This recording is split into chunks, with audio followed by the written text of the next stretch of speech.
相拥。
风轻日暖，落花纷然，春光终于明灭。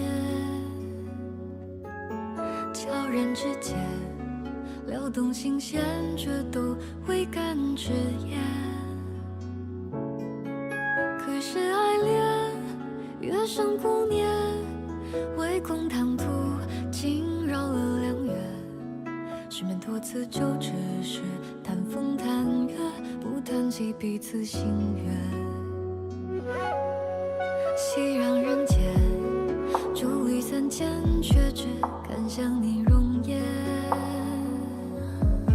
相视一眼，心照不宣，满座旁人皆等闲。从前口不言，可情意绝，早在彼此眉目间流连。一颗心为你怦然如泪骨般，再无法遮掩。纵观这万象散落，来个曲折，再无那人能与你相若。料想着八荒流河，勾魂摄魄，迁就只得你一个。寻不到理由，互缠着，最为缱绻，心事颠簸。于是在街东一刻平地起风波，吹得心境摇曳生一朵，万物荡漾在爱人眼波。边沿湖光山色，若是没你在身侧，此后所有秋月春风都将形同虚设。只是浮光掠影，引得你相濡以沫，余生所有寻常风物都将更添颜色。陪我游遍天高海深，从破晓清晨，心只是念每个黄昏。朝朝与暮暮皆是良辰，爱似万起，你便是病根。如需求一万针，吉祥不变能回春，与你平日穿心间，与你闲暇拨琴弦，诉心言，与你逛遍尘世间，与你约好一双人，度过山的百年，与你踏青风之月，也与你执手相携绕红线，与你将故事写成长诗篇，应是生活写你我不嫌歇。仗剑过人寰，千江水，万重山，感同看月色人一关，也相伴共浪漫真灯盏，照夜郎，苍天坚持你我长相守不离散。Hello，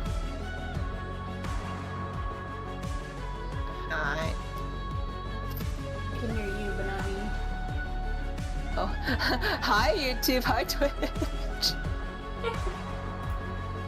You just came just as I went How's up. everyone? Yeah, how's everyone? Thanks for coming. Oh, ad. Of course. Oh, well, I guess it's free, so. Yeah, everyone. World Underneath's free, but we're gonna be doing World Underneath and reacting to the new event today. So I guess Dawn's gonna join us for World Underneath till she has to sleep.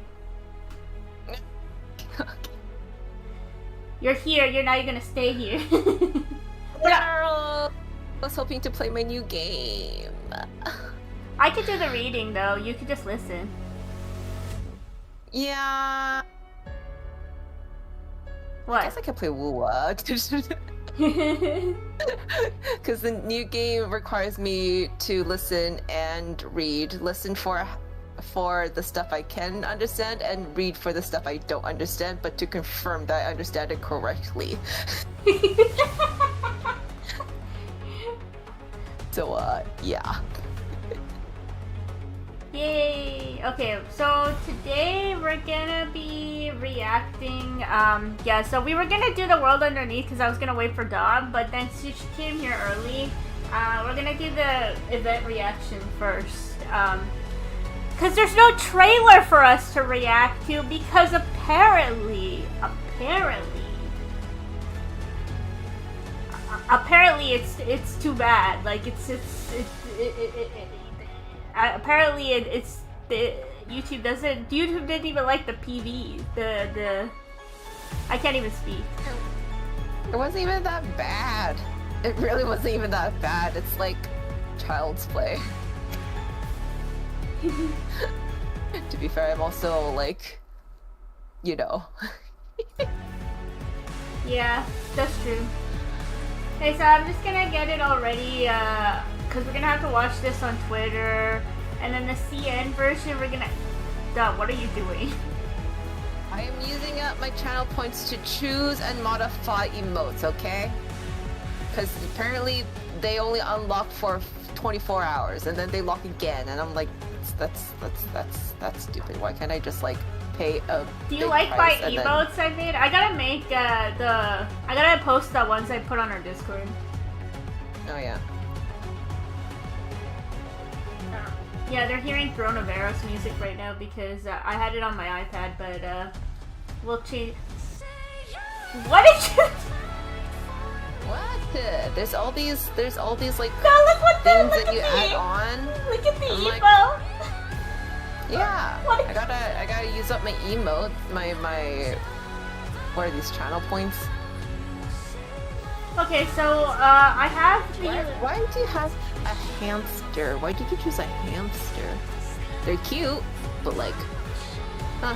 Okay. Okay, I'm gonna just get the Korean page and the Japanese page ready, and then I also have to pull up the Weibo page for CN. Weibo. Weibo. Not Weibo. Wow, that really bothered you. It's like, it's a completely different word when you say Weibo. Okay. I see. Again, someone was not happy about that. What? About what? About how I pronounced that. Oh. Yeah, okay, I'm in Chinese, okay? If you're gonna say something in Chinese, sorry, I will have to correct you. Okay? I'm just like how I correct Ludwig and Michael on their tip to China. If anyone finished that series, high five, everyone. Hi, Sarah. Hello. Oh, hi, Sarah girl. Welcome in. Welcome in. Sorry, I'm just getting the links ready. So you're just looking at the main screen right now. You're just looking at Rafayel right now. Ignore me sending emotes.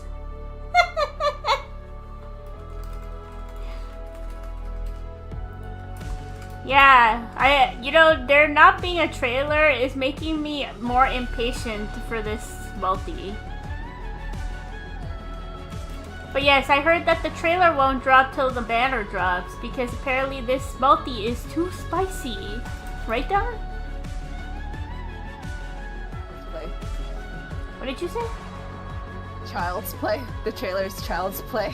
I see. So in your opinion, the trailer is child's play. Well, it's smart censorship, but it's like that should have passed YouTube's thing. Yeah. Okay. Unless you're 15 years old. If you're 15 years old, don't watch it. Ignore me.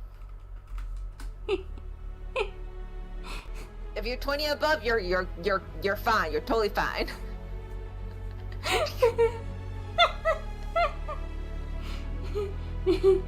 Oh god. You don't know. There could be minors watching your streams. Whoops.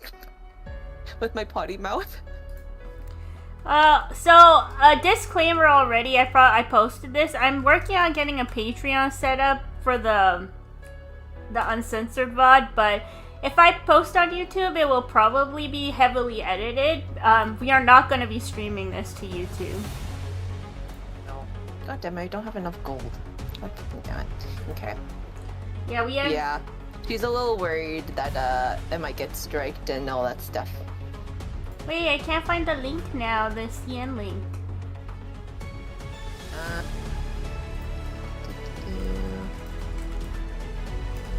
I had a second.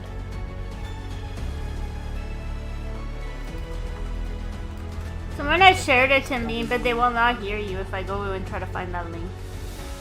Oh, that's okay. That's fine. Ooh.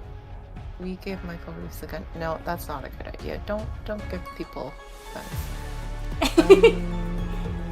Be safe, guys. Be safe, guys. Okay, even if you're in the U.S., be safe. Okay. Be careful with guns. Don't use guns. Don't have them. Throw them away. Use swords. Okay. Use swords. Swords are better at martial arts. Learn martial arts. It's so much cooler. When you learn martial arts, you learn how to catch a bullet with your bare hands. Is there a Chinese? History. Where does my history? We need we're just pulling up the CN version, and I promise, and we're ready to go. I just need to pull up this.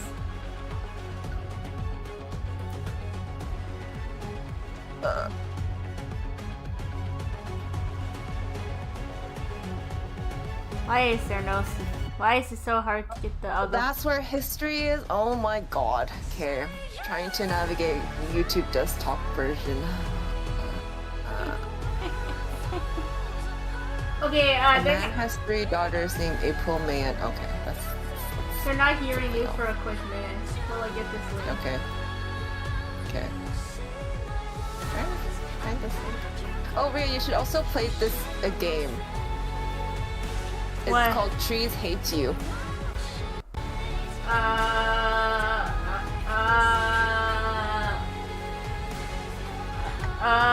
Did you hear? They didn't hear you, but they hear me. Okay, 1 second. That's fine. I just need you to hear me. I did, unfortunately. I did hear you. Okay, everyone can hear you again. Hello, everyone.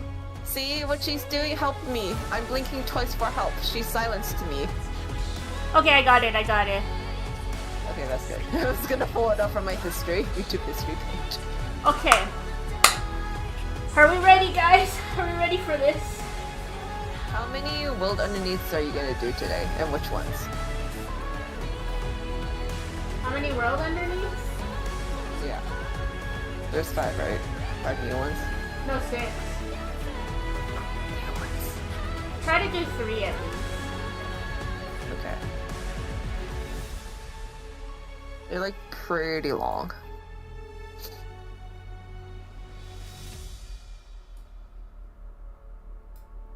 Okay, I'm gonna share my screen and I'm gonna have chat pulled up for you.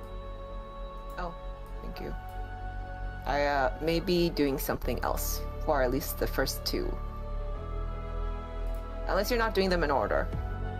No, I'll just do them in order. I guess I'll have to. Okay. Alright, I could do those two last because technically I did read them already, so it might be nice to do newer ones. Up to you. I haven't decided.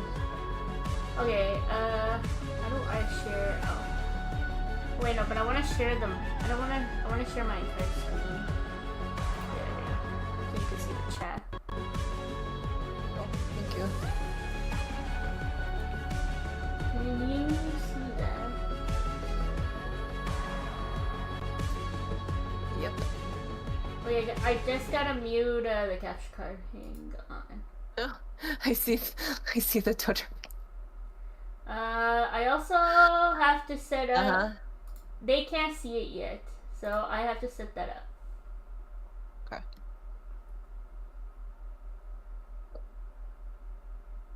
I may be doing something different if you do when you do the two ones. Well, okay. Well, I guess if you're doing 3 today, 3 new ones then.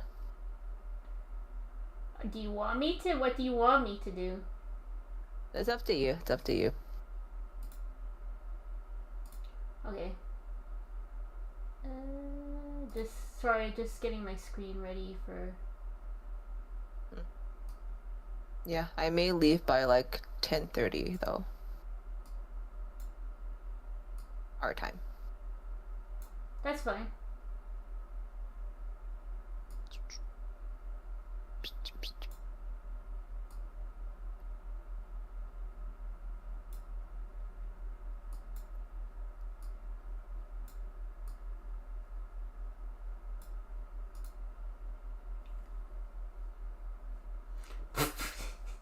Don is still talking on chat. Okay.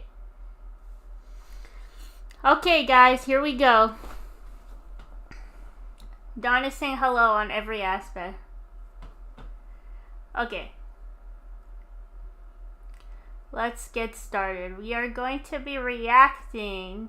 Can you see these? So these are the teasers, Don. This is all they have. Hi. Hi, Sylus. Hi, Raf. Hi, Zayne. Hi, Xavier. Is she playing hopscotch? Wait, no, not hopscotch. Like the frog leaping game. I don't know. Let's read. Let's read through the post. Okay. Double the intensity, irresistible indulgence is on its way. Water flows gently, surrounding everything in soft warmth. A season for playful moments and blurred emotions. A brand new 5-star interactive memory series will be available on April 30th. Event previews, teaser... oh, sorry. The chat went away. Bye, chat. Once again. Oh. Hi, chat.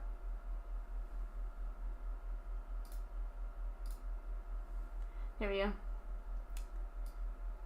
Okay. Okay. Hi, chat. A Hi, brand myself. A brand new 5-star interactive memory series will be available on April 30th. Event previews and teaser trailers will be released today in stages. The full trailer will be released with the update. Immerse yourself in waves of love. Oh boy. In waves of love, Don. Waves. That means Rafayel is going to show the biggest love because he can actually control the waves. Okay. Bring this back.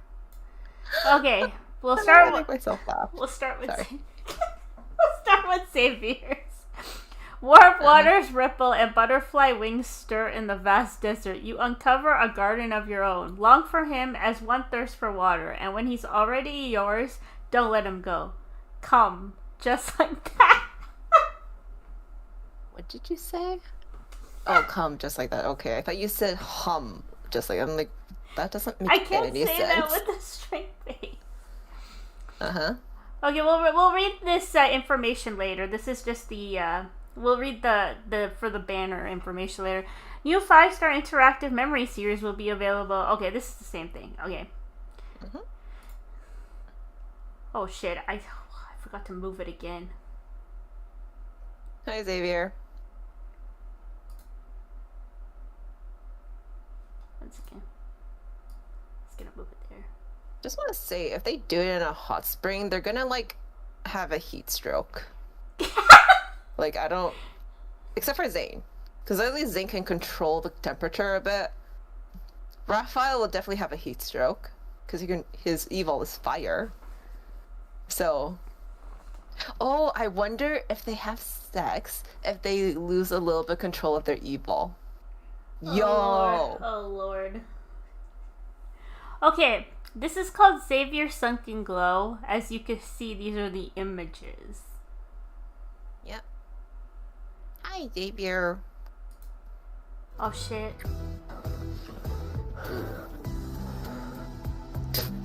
Fog. The steam. Okay. Child's play. Oh, look at that. He came just like that.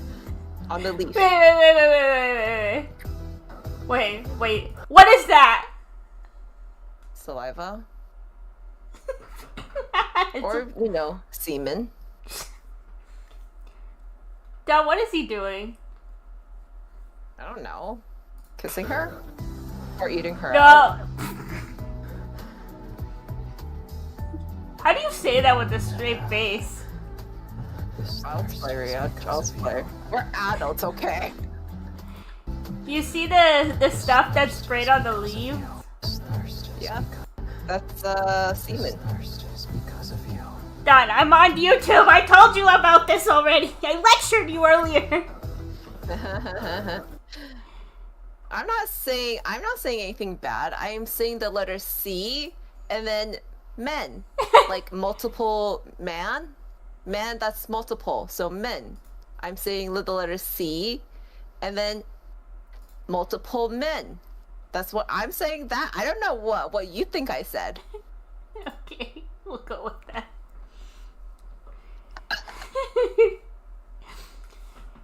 Paper. Okay, so this is Zayne's. Paper umbrella veils the view, while ripples lap against the shore. As gentle rain falls outside, you and your god plunge into the rushing rapids. You don't need to beg for it. He gave his heart to you a long time ago. I want to hear Zayne leave your lips 1,000 times, 10,000 times even. That's a lot to count. Your god, Don. Your god. He's your god. He's my peasant. Zayne's silent underflow. That's what it's called. She's wearing a lot of clothes to be in a hot spring. Yeah, I know. I'm like, that's not Say my name. realistic at all. 1,000 times. 10,000 times even. Okay. Look at the back. Mm-hmm. What's it with the back? Leave your lips 1,000 times. 10,000 times even. Oh. By the way, this is what didn't make it on YouTube. Child's play, guys. With all that steam, come on. That's the censor version. I don't even think we'll see that in the game. Okay, we will do Rafayel. So it's Rafayel Rippling Blossoms. Okay. The boat sways gently as ripples drift across the water. Found it? The color you love most. Keep this flame alive. Let the blossoms wind and bloom between you and him. Shh. Let your heart be sincere. I thought I did the dishes. Where did the dishes come from? Oh no, I hear clinking sounds outside of my room, but I already did the dishes, so I don't know what my mom's doing. Oh. Lily says, can I see Caleb? Hi, Lily! Caleb will be coming soon after Dragon Sylus. Yeah, we're just doing them in order, Lily. Welcome in. Welcome, Lily. Long time no see, Lily. I haven't talked to you in so long. Skip. Yeah, we gotta do it in order. Oh, koi fish. Why is she wearing so much clothes to be in this hot spring? Like, it's like really. Until every part of your body. Look at the fish! Literally, it's like skip. Yeah, exactly. Skip the carp, guys. Don't make me do it again. Skip Pretty please, with a cherry on top. mermaid. Dog, look at the fish! Let me touch you. Ugh, he's a trout, Rhea. He's a. No, look at the fish! I'm thinking what the two fishes. Is the fish breeding? The koi's breeding too? How do you miss that? Just like this. Uh-huh. Let me touch you. Until it Okay, we're moving on. belongs to me. Uh-huh. I wonder why they chose koi. Why can I exit out of this? Okay, there. Okay, next is Sylus. Good excuse, Rhea. Good excuse. Wait, I'm streaming. That's fine. Your snack is here. Sorry, my snack is here, guys. You digging for it? Yeah. Okay, thank you very much. No, she does. No, they do not mean Zayne. Actual food, okay, guys. Sure. You want a double cheeseburger, Lily, from McDonald's? Okay. Sylus, the candle's shadow sway. He is willing to indulge all your desires. I want. Sleep. That your snack is a double cheeseburger? Okay. Yeah, my dad brought it. Okay. Oh god. Here we go. Yes. Oh, here comes the hydrate train. Thank you, Lily. I have my water. The candle's shadow sway. He is willing to indulge all your desires. Sleep, food, revenge. They can all be crossed off your desire checklist, yet one still remains. Relentless, intense, and nearly impossible to restrain, I'd pull you into its insatiability. Okay, Dom, this is for you. What are you doing? I'm crocheting. I crochet. Yeah, I'm crocheting. Okay, go stare at your husband now. I'm looking at him. Hi, Sylus. You're blushing really hard. Please don't have Mephisto with you. That's really rude if you have Mephisto with you and for him to stare at you having sex with MC. I think he doesn't appreciate watching you two have sex. But I would like to see Mephisto at this card. But, oh, if the twins come, oh my god, that'd be so funny. Oh, I love my boys. We need Mephisto. We need Mephisto. See? Lily gets it too. We need Mephisto. We haven't seen Mephisto enough. I know we just saw Mephisto in his son's birthday card, but that's like, he hasn't come in banners, in multiple banners. Come on, we need him. Okay, do you want to watch it or not? Yeah. But, I want Mephisto there.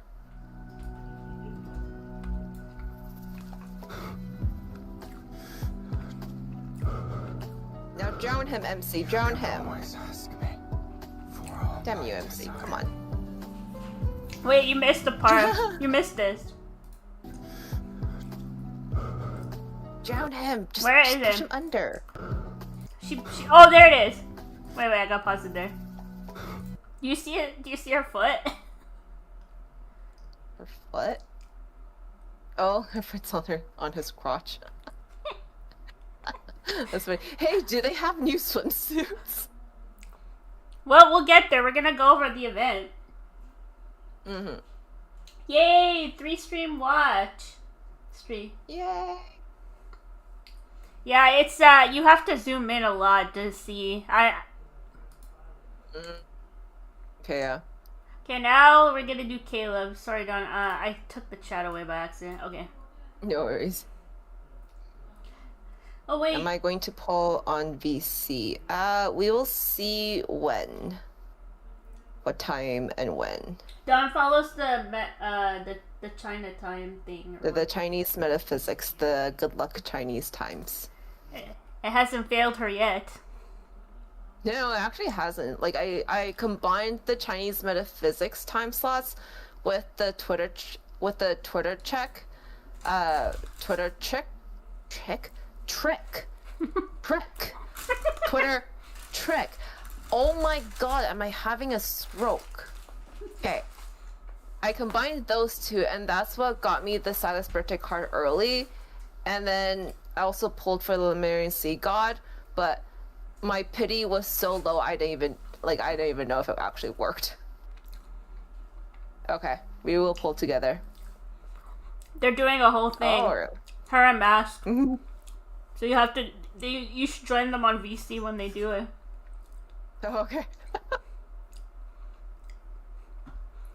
Alright. I don't know. I like using the Chinese time slots because like I'm not really like it's not making me lose any more than the Gurdon, so yeah. Okay. Hi Caleb. Oh, I didn't Hi, even read Caleb. the description. Oh yeah, it'll be after she finishes work. Mm-hmm. Okay, wait. I gotta click this in because I forgot to read the description. Okay. Bark. Now Lily's happy. Vines entwine and tremble with rising desire. Everything here whispers of an instinct named love. Even the coldest metal in this world would surrender willingly to your branches.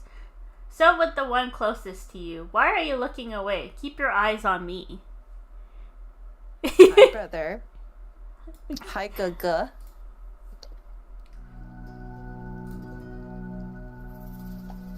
You're always a fast learner. And together. The apples is diabolical. The apples bobbing is My diabolical. wish right there. Yeah, in nature again. God, they always do it out in nature. I know, this was like so heavily censored. I wonder why. We'll see how we belong to each other. See, it's not. There's like nothing. It's showing nothing with the Steam. Like it's not even that bad. But Don, YouTube doesn't like the sounds, I think. Okay. More. What happened? What do I? What happened to you?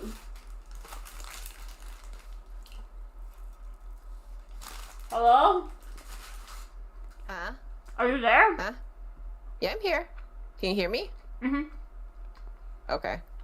Who are you talking to? You? Oh, I'm fine. I don't know. What do you mean? What happened to me? I was here the whole time. I know, but you got sidetracked. Oh, yeah. Because I was moaning. Who am I pulling? My hope is for Caleb. I'm gonna put Sylus as my precise wish because Caleb comes when I put Sylus as my precise wish. But I don't know. I have a feeling I'm gonna lose because I've been winning too much, and I'm now. No, you have a higher. little You have a bad higher worried. chance. You have a higher chance. It's 75-25. I believe you'll get both. No, thank you. Just one of them is fine. One of them is fine. No, I want you to get both. You should get both, Silas and Caleb. I'm not pulling more than one pity. Oh my god. Yeah, now, I mostly only pull for one person because usually it takes me to pity. What if you? And very rarely. You should now get all. my hypothesis is being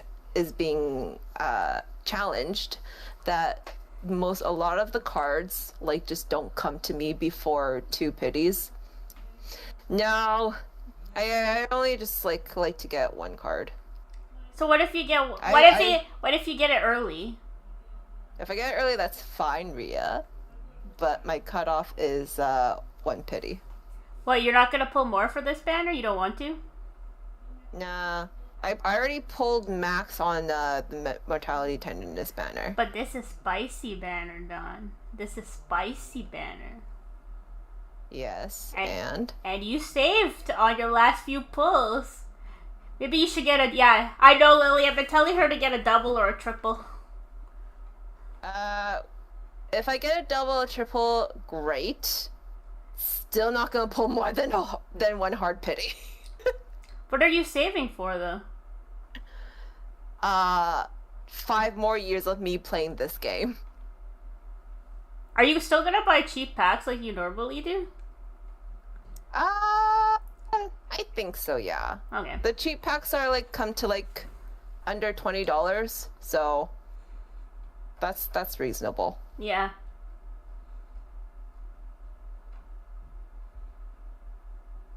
Now, what if you get Sylus first?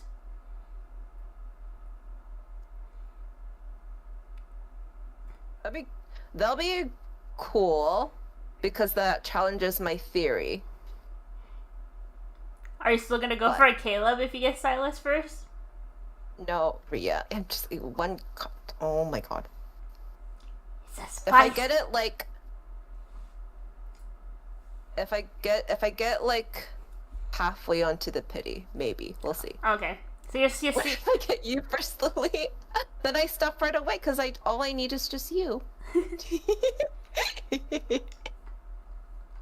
Okay, let's go over the banner. Okay. Okay, Oh, outfits are cute. they really are. Okay, let's. Boobies. The 5-star memory growth bonus will be available. So as you can see, this is a. Oh shit! I did it again. I should have moved the chat over. Bye, chat. Uh-huh. Yeah, see, she said it, Dad. That if you get her, you get all the cards. Lily, are you in the game?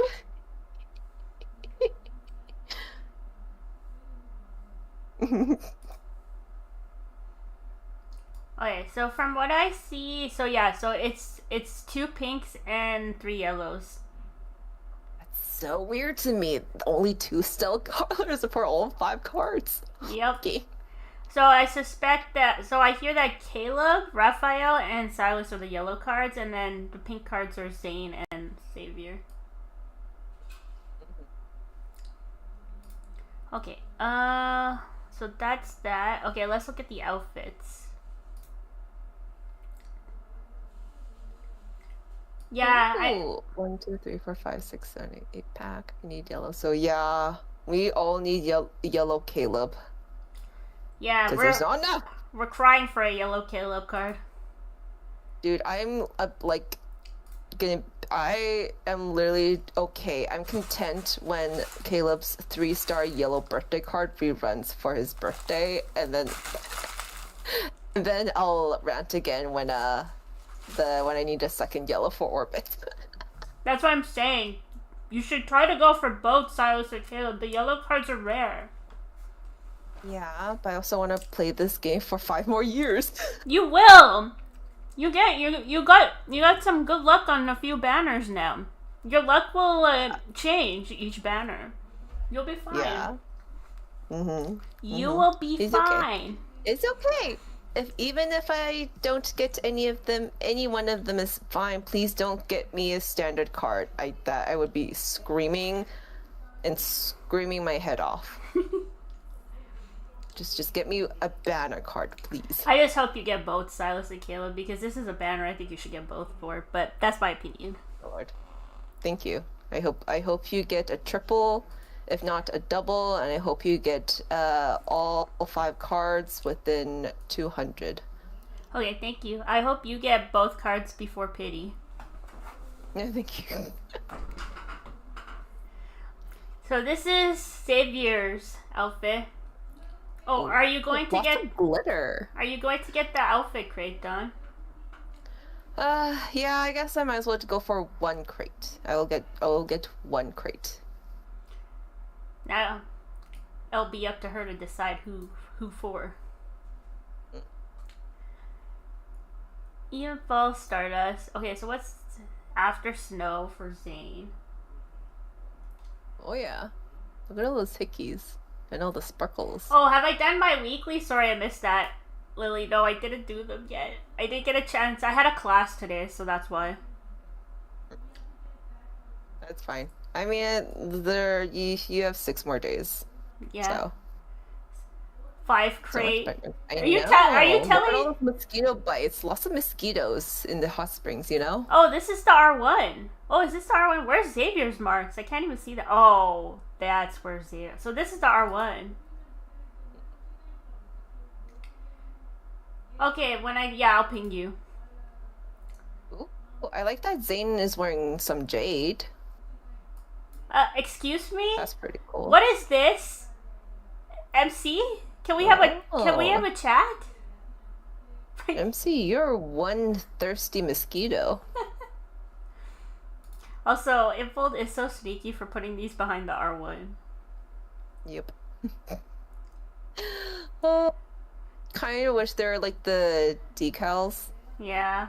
kiss marks. But There's They- one on his boobas. I think they all have one on their boobas. Well, look at Sylus. He has scratch marks on his back. I think there's one like on his nipple. Yep. MC, you're not. Silas is not gonna breastfeed you. Yeah, Caleb's. Not surprised. I zoomed in. We've already seen Caleb in this one. Mm-hmm. Damn, that's one harsh bite mark on his booba. Oh my god, I actually like. I love those are lipstick stains too, and I'm just like I don't know. I will say I do like the R1 better though. Yeah, because here, do you want to see their regular? That's Xavier's regular. Oh. I actually like the regular too. Hold up, the regular's not bad at all. Yeah, Xavier's is nice. I think you might like R1. Sylus is better though, because it's darker. You like the darker. You see the colors changed too. Okay. Oh, Zayne's actually looks nice Yeah, on Zayne. for R0. Yeah, I Zayne's like his hair. Yeah, same here. I like Rafayel's R0 too. Hi, Trout. Todd, he came to you early. What do you want? He didn't even make you lose a 50-50. I know. He's still annoying. He's like an annoying little brother. Oh, zip it with the brother, will you? I will play clips again. I can appreciate and also tell the truth that they can sometimes be romantic and attractive, but they do still annoy me. Yeah, but I like. Luckily, I hope you are one, Caleb, very, very minimal polls. I hope this also charts well too, and we can actually get the polls. Apparently, there's an HOK event though. Oh, okay, never mind. Then we'll see. If this overtakes HOK, sex sells.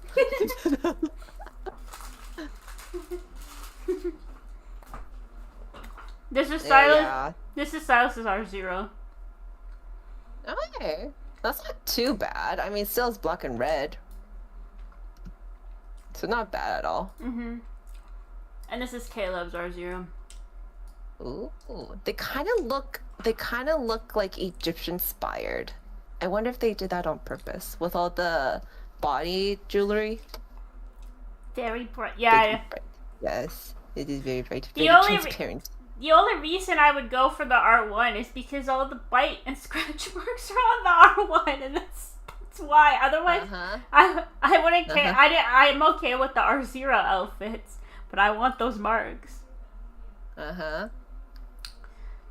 Okay. We're gonna see how your polls go. I do hope your polls go very well. Misty Promise. Yeah, so that's the promise. I think that was the same thing they did during the beach banner. Yeah. It does even the MC's outfits give very like beach banner vibes. But they look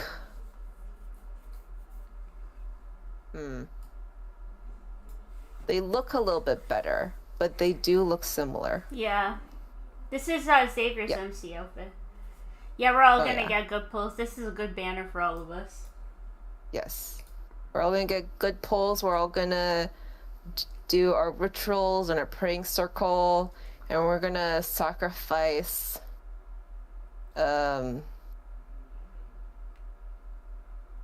We're gonna sacrifice. Oh, that's so cute! I love the bamboo leaves aesthetic, and it has that Chinese aesthetic collar. Not the actual style, but it has like the kind of like that No, I know what you're saying. So this is Like Zayne's MC outfit. Oh, that's really pretty. I actually like that one. Love how that he's also has green as a color scheme too, aesthetically. Mm-hmm. Even though he's mainly blue. Cool. Rafayel's MC. Very nice. No, I don't have anything to drink. Go get water. Okay, can you entertain? Hi, Lily. I made her go get water. I wear the pants in this relationship. I'm joking.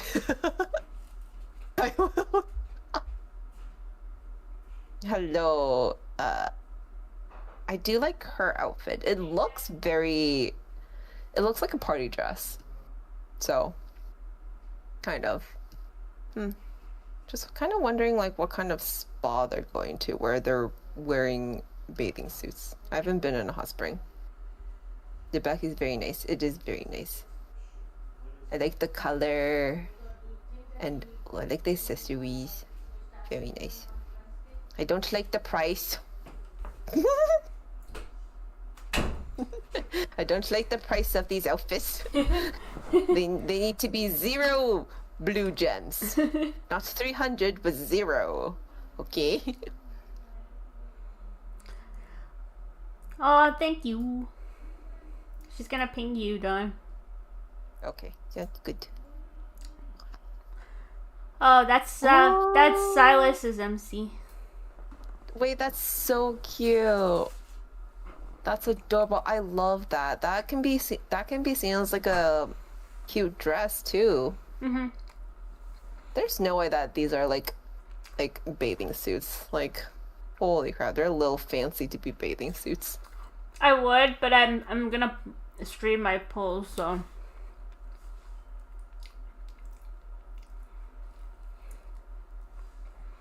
But I don't get streamer luck like Alice does.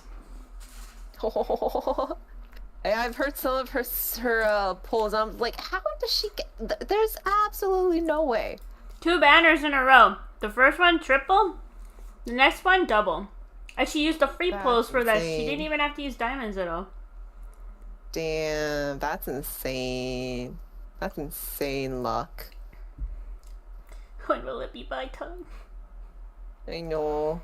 Soon, I hope so. Okay, this one is Caleb's MC. That's pretty. That like gives like Hawaiian vibes. Or like you're going to the tropicals. It's so cute. Yeah, the outfits are amazing. I don't even need to get the towel outfit anymore. There you go. Okay, so that's all they have for the information on the banner. I guess we'll get more later.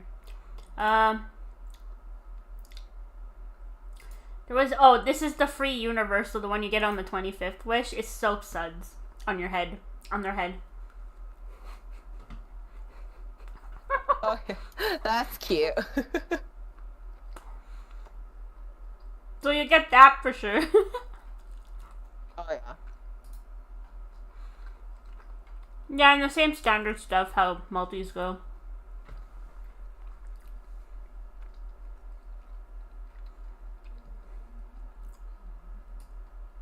Okay, let's watch in the other languages.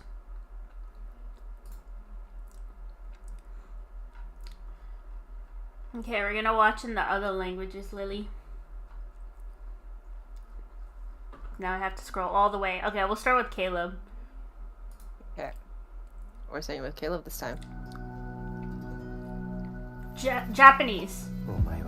Oh, okay. Oh. 俺たちがどんな風に受け入れ合ってるか一緒に確かめてくれ。 At this point, it's almost like hentai. Still child's play, but like without the steam, it'll be hentai.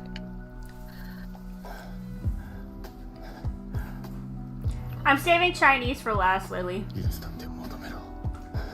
Okay, no worries.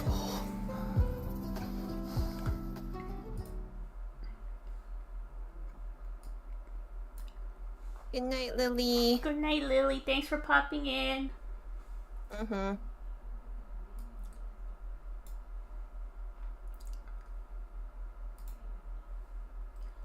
Okay.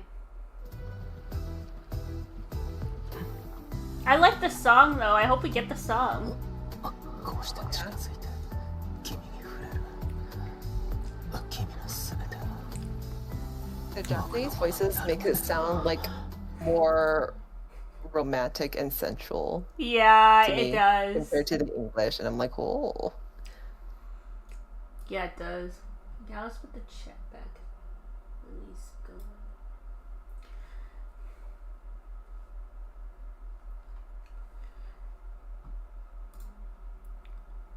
Yeah. Back. I cannot. I cannot. What? 聞きたい。旋回。 You can tell this is 1万回。 this is from the trailer because the music in the background is not from the Kindle, it's from the trailer. It's clearly the music for the trailer. Okay, see you next.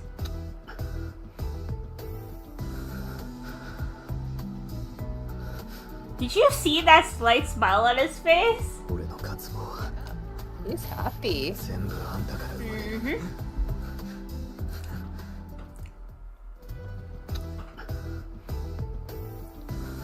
Okay, Korean next.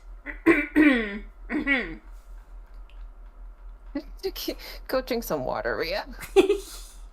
I know you're thirsty, but like, I don't know. there's how water for a reason. I don't know how I'm gonna wait for this banner to come out. Oh, it's just like in 3 more days. That's not too bad. 만나를 배우는 게 빨랐어.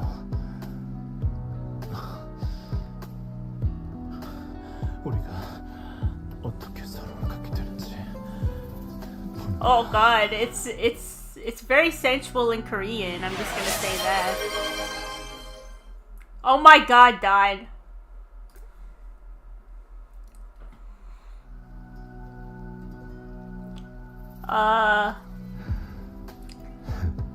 Oppa!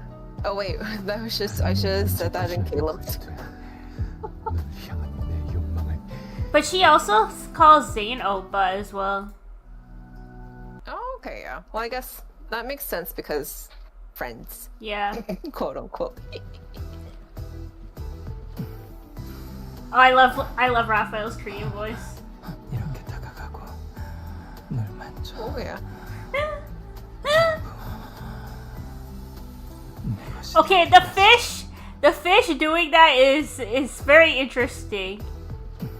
I think the fish are breeding. That's funny. Also, the fish, I don't know if the fish can survive in a hot spring.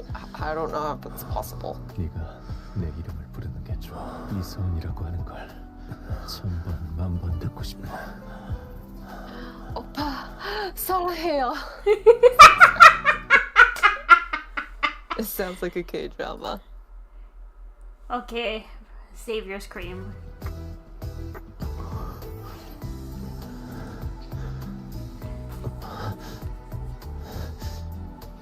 내 모든 갈망은 The Korean is very sensual though.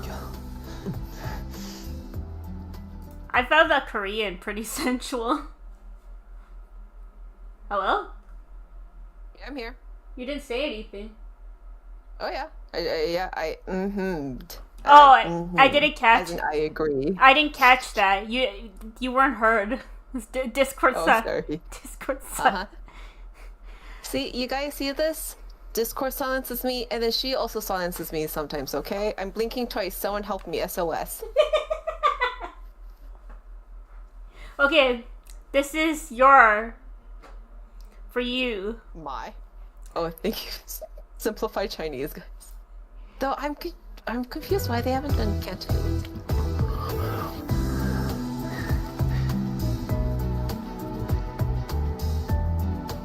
我的一切渴求都是因你而起。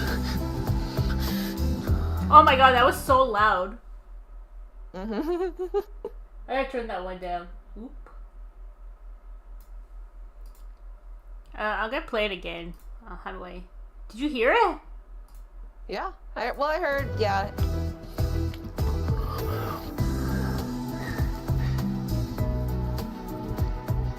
Okay, the Chinese is really 一 good. 切渴求都是因你而起。 They've got bills to pay. The Chinese is really good.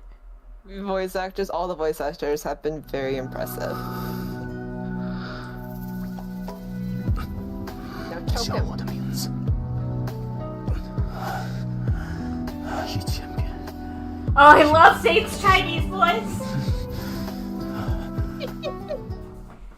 This is not good for my. This is not good for me. This is what we get instead of a trailer.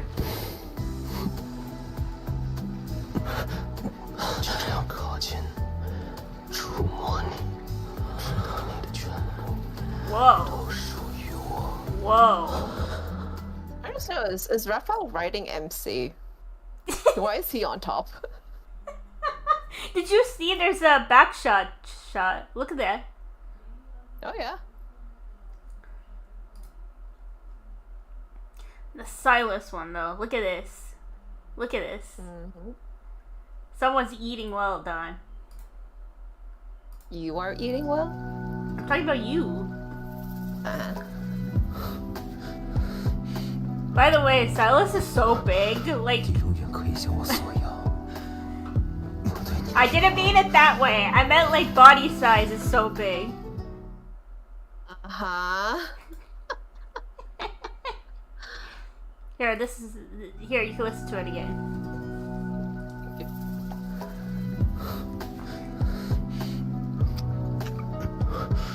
你永远可以向我索要。 Wow, the Chinese VAs had bills to pay. They really had bills to pay. You're too quiet, Dad. I don't like this. 你学到写一项很快，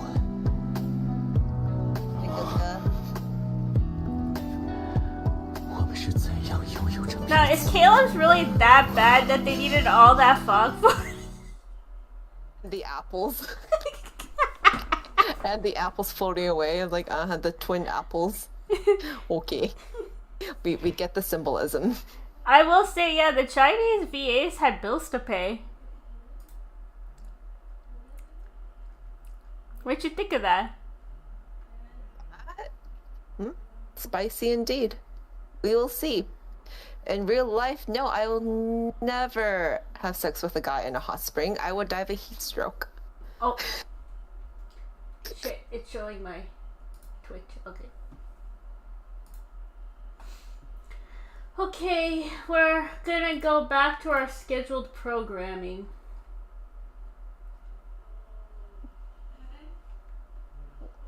Where's my capture card?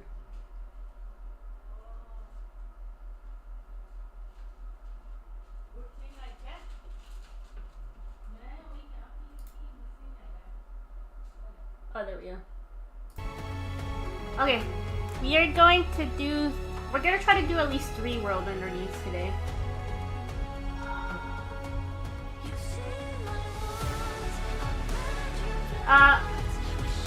Let's...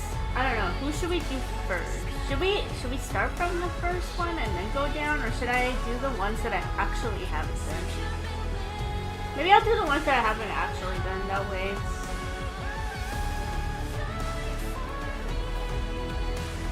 Yes, Rafayel's Throne of Arrows song is playing. A reunion always happens when you least expect it.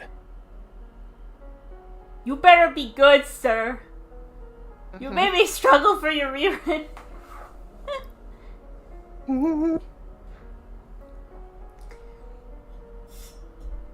Well, I know who you're gonna put as your top 3 picks. Yeah, we'll see who comes though. There's been a pattern. And But what was the pattern? to- What was the last? How was the last multi for you? hello, Xavier. Sleep early if you're Who did I tired. put? I don't. Okay, I put Sylus as my precise wish for mortality, tenderness, and then Caleb came first, and then Sylus came after. And then I don't remember. And then Xavier. And then I think I don't remember Rafayel if I was used the crate for Zayne or Rafayel, but I used the crate on one of them. okay. I think I did Rafayel lose was one. yeah, because the Rafayel was a struggle to get. Hi, Safria. Welcome in. Welcome in. We're doing World Underneath. Oh, I guess the ad break. Even if you don't want to talk, you still have to eat dinner. I ate dinner, sir. God, it's pissing me off already.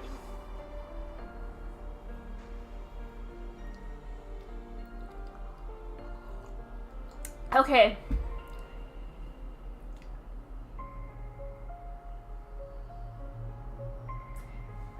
I yes, I've seen the future trailer.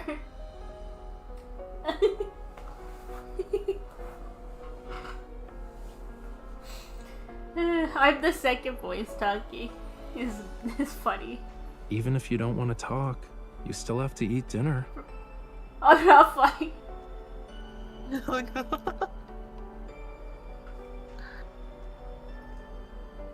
Oh, none of us are fine. None of us are. Oh, I clicked the wrong thing.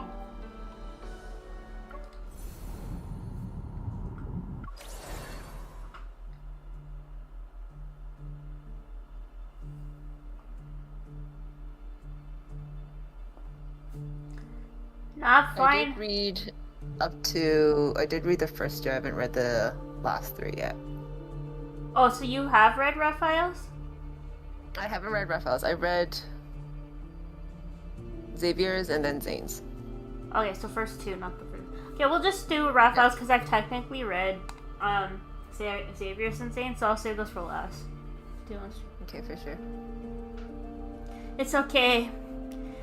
We gotta accept the allegations that we are gooners. We all need therapy. Don't worry. The trailer was also child's play. The-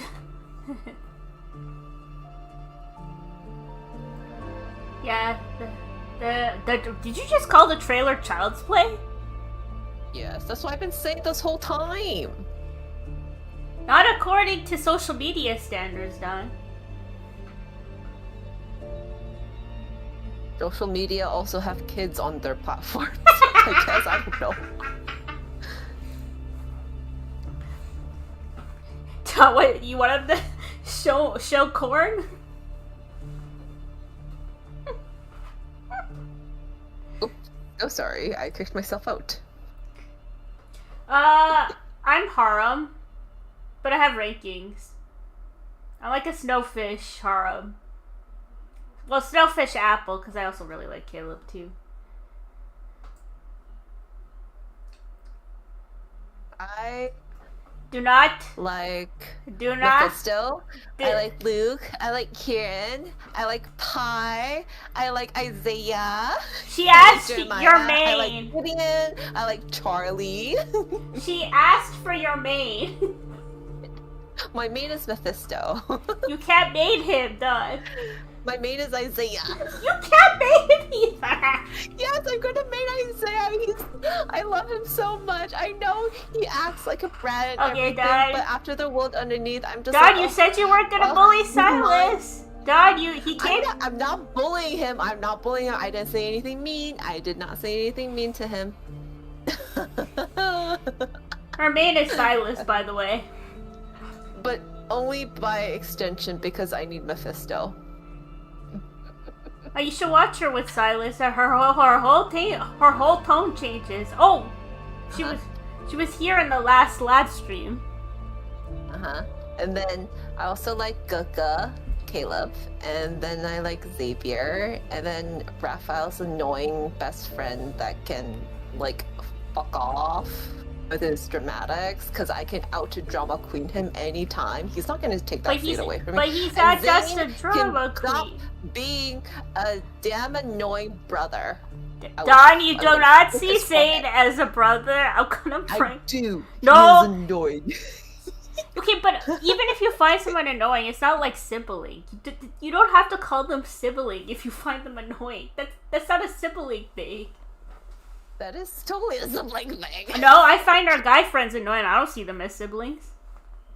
Are you serious? I see all of them as are like brothers. No, I don't see them as siblings. I see them as friends. I see them as annoying friends. Oh, okay. Yeah, but Zayne will still be a friend. You are Saint's MC though. Ew. But I mean Methy.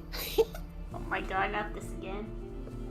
Don, I really think you should go for Sylus and Caleb this banner, because Sylus also has a yellow card. You're gonna regret. You're gonna regret it. You missed his last one. Yeah. But at least I have a 4-star yellow card. I have no Caleb card. Yellow, that's yellow. That's what I'm all. saying. Go for both. This is a good banner to go for both. We will see how polls go. Okay. I'm a Sylus. Ooh. There you go. There you go. Now follow Sylus. Me. Hi, fellow kitten. Rafayel's my artist buddy. Hit him with the buddy. Zayne is okay. I'm not a big fan of Caleb. That's okay. That's fair. Man, a lot of people are crowfish though, because you were crowfish in the beginning too. And now he is a left human, right fish mermaid. Okay, I guess. Oh my god, hi! Thanks, Nina, for the raid. Welcome in, welcome in. Hello, thank you so much. I'll give you a shout out. Oh, thank you, everyone. Hello, I hello. live in disgrace. Thank you, thank you. Hey. Hello. Hi. Welcome in, welcome in. We were going over the new multi banner that's coming out. Because Dad didn't get to see a lot of the event stuff. That's okay. I saw them now today. Yeah, Dad got updated on the new multi event, so we were going over that. Now we're doing some world underneaths, the new ones. We haven't even started yet. Yeah. A very fun. Yeah, it was a very steamy multi. Yeah. But it was child's play. It was child's play. Yeah, total child's play. Oh my god, thanks for the follow, Mina. But thank you for the raid again. I don't know if you've done the world underneath yet. We're gonna be doing that. If you don't want to have any spoilers, it's totally fine.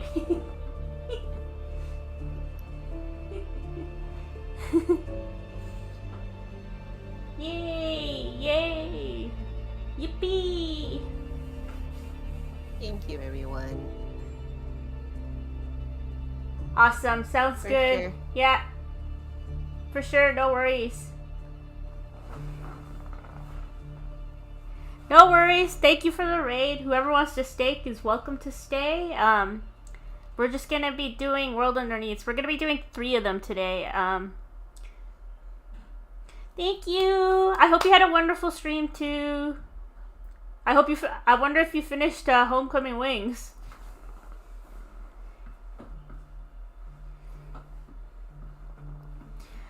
Thanks, Feathered Hedgehog. Thanks for popping in. No worries, no worries. Thank you for coming. Oh, such cute. Yay! I'm happy to hear that. You're getting closer. We have made progress. That's good. Happy to hear that.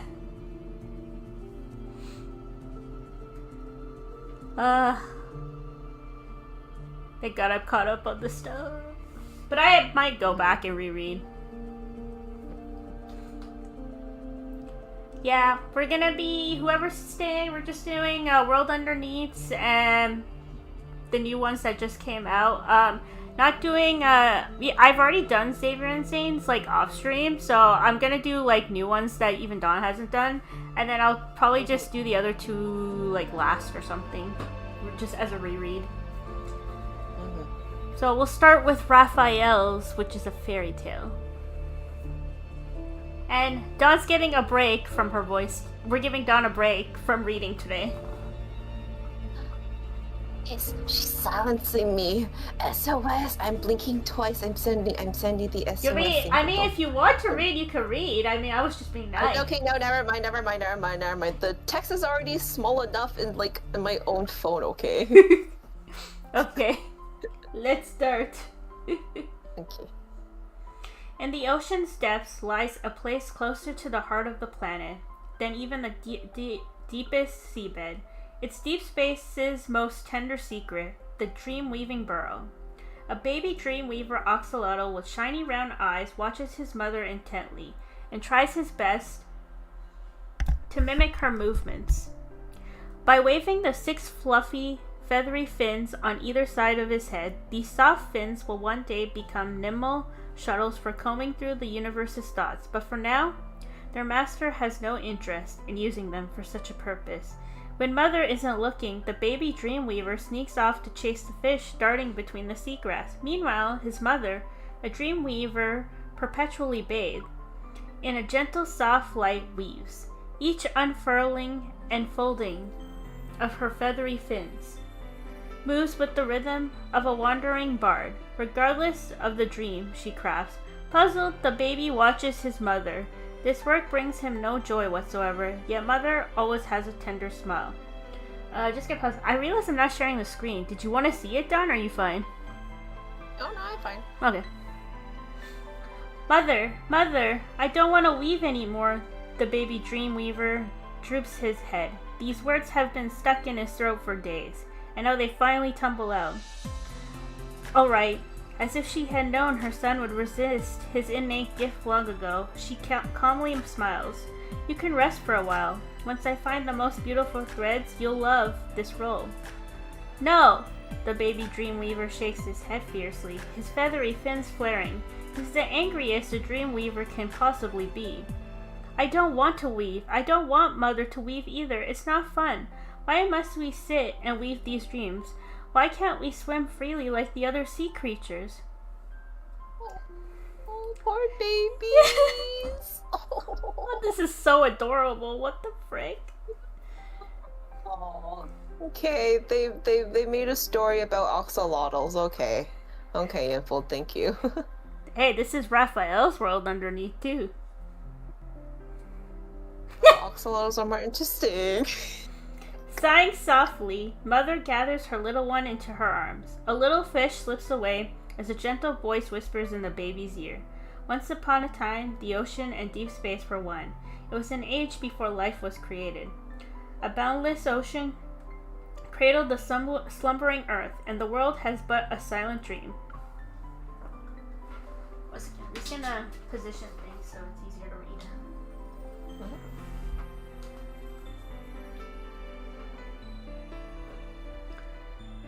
The waters were warm, the sky hung low, and the continents, shy as children, would only peek their foreheads above the waves every now and then. Sunlight could reach the deepest depths. It nourished those first, most delicate breaths upon the seabed.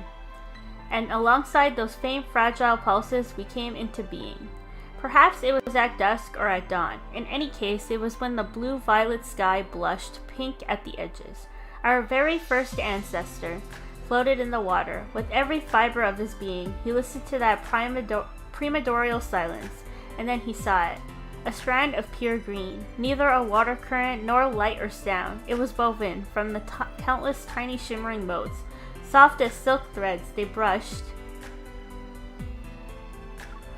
against every inch of his skin. This thread carried the most primal and genuine of feelings, joy under the sun and longing for the flowing water. Our ancestor was consumed with curiosity. Gently, tentatively, he reached out with his feathery fins to touch that thread. The baby dreamweaver holds his breath, his eyes akin to the full moon. A miracle happened, my dear child. When his feathery fins combed through that thread, The tangled feelings were gently guided. The scattered motes of light began to dance, and before his eyes unfurled a tapestry so beautiful that it made his heart tremble. Seagrass was woven into forest. Tiny creatures darted past. Some were restless, and others were peaceful and warm, as if a pair of eyes were watching these lives come into being. This is how it all started. We learned to catch those wandering, fragile, emotional ripples drifting through the universe. We spin them into silk, weave them into visions, and craft dreams that soothe chaos and bring about peace. Mother, where did the very first thread come from? No one knows, my child. No one knows. Perhaps it was the mingled hazy feelings of every tiny life in the ocean that stirred upon birth, or it was the murmur of one paramecium in a distant lake. Maybe it was a sigh whispered by Deepspace in midst of a dream. In any case, those threads have always been there, always waiting. We learn to listen and weave them. The baby dream weaver pulls his feathery fins. Their tips now flush the rosy red in front of his eyes. He gently rubs them with his tiny claws. He's rarely ever this quiet. The rosy flush slowly fades from the baby's feathery fins, and they return to their usual pinkish white. The little dream weaver edges forward as if to try again, but he pulls back the last moment with his head lowered. He quietly asks, Mother, what happened next? How did the threads become what they are now? Gone is the whining from before. Only pure curiosity remains. Mother's eyes shimmer with a gentle dancing light. Before we get to that, my child, we have a long story that must be told. She guides her little one through the glowing seagrass. They drift upward to a place the sunlight can still reach. They settle upon a great giant clam adorned with beautiful blue frilled edges. The world around them is lively. After that first thread was woven into a green forest, some 500 million moonsets before our time, in an age the stones themselves remember as the Cambrian era. This world, silent for a long time, awakened seemingly overnight. The ocean, our eternal home, transformed into a wondrous, teeming paradise. Countless beings never before took on forms beyond our wildest imagination. Every shape you could ever dream of appeared in those days. Every color you could behold bloomed. The baby's feathery fins excitedly flutter as bright lights flash from his eyes. That must have been lively.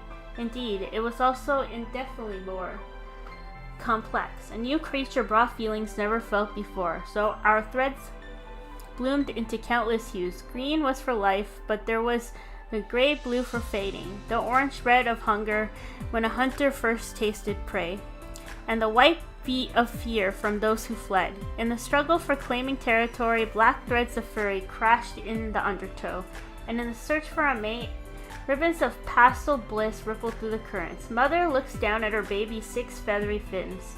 They unfurled without him knowing, and tremble ever so slightly. Her smile becomes gentler. The ocean became a boiling, churning dye house woven from countless vivid hues. More threads appeared, the thick layers so tangled that our feathery fins alone could no longer comb through all those colorful threads. Thus, through countless generations of listening and trying, we evolved. With the slender, delicate tips of her feathery fins adorned with countless tiny, sensitive filaments, she gently brushes the fuzzy ends of her baby's fins. The little one shudders. See these soft diony fibers? Each one is the keenest of weaving needles. They trace life's pulse into dreams for the sleeping. That was our first true flourishing, my child. The wisdom to perceive granted to us when the universe was born made us most focused, most faithful witnesses to the carnival of life. In those days we lived in vast creative joy and weaved the most beautiful tapestries the world had ever seen. The giant clam begins to snore, and a bubble rises. It carries within it a saffron yellow thread that floats up and becomes entwined around the baby's fuzzy fins. It tickles, and the little dream weaver giggles. For the first time, he thinks that maybe dream weaving isn't that bad. So, I wonder what relation the axolotl has to Rafayel's story.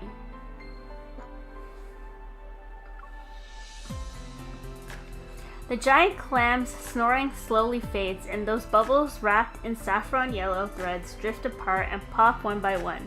The baby Dreamweaver is still lost in splendor of the Cabrian area. What happened next, Mother? He lifts his head, his eyes shining with thirst for knowledge. Why can't we see those soft threads anymore?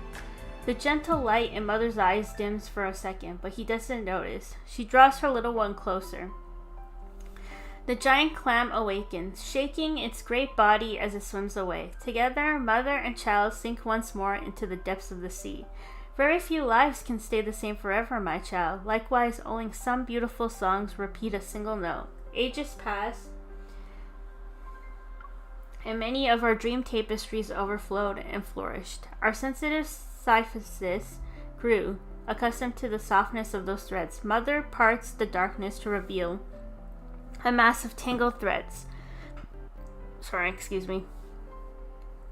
A suffocating, murky dark green, marbled with charred black, and scarred by red streaks like the raw marks left by sharp rocks against skin. And then a long night descended. It was a wail that swept across the entire planet. It rose from the ocean's howl. Every breath of the air, every shudder of the earth, dreams were no longer filled with joy, sorrow, or fear. There was only suffocation. It was as if the world had turned thick, vicious, tar, and all life struggled in vain. Invisible flames spread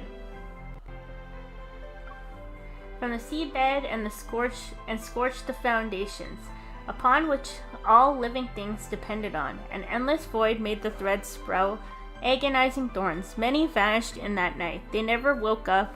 They no longer dreamed. In other words, their entire species found an eternal rest. We called it an eradication of civilization. Death was no longer a ripple stirring every now and then in the river of life. It was a grand eradication that silenced the land and returned the ocean to stillness. Joyous light flickers out. The baby Dreamweaver's wide eyes hold nothing but shock and fear. Then, what did we do? We wove, my child. Make sure you put those boxes in the... Okay, yeah, Mom. Streaming. And then the socks you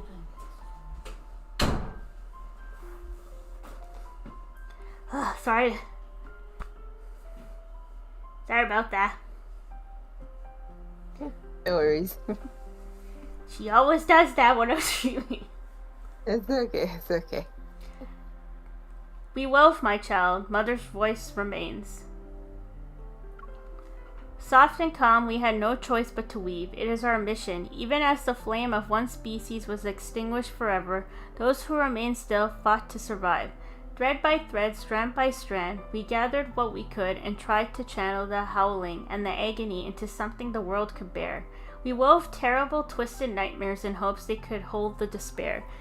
Maybe they wouldn't tear apart the fabric of reality. She falls silent for a long, long time. The child thinks the story has ended. Then she speaks more slowly in a softer voice. And yet, we were wrong. To feel life's pulse and sense the joy and sorrow of all living things, this had been our gift. But in that long night, it became the cruelest torture.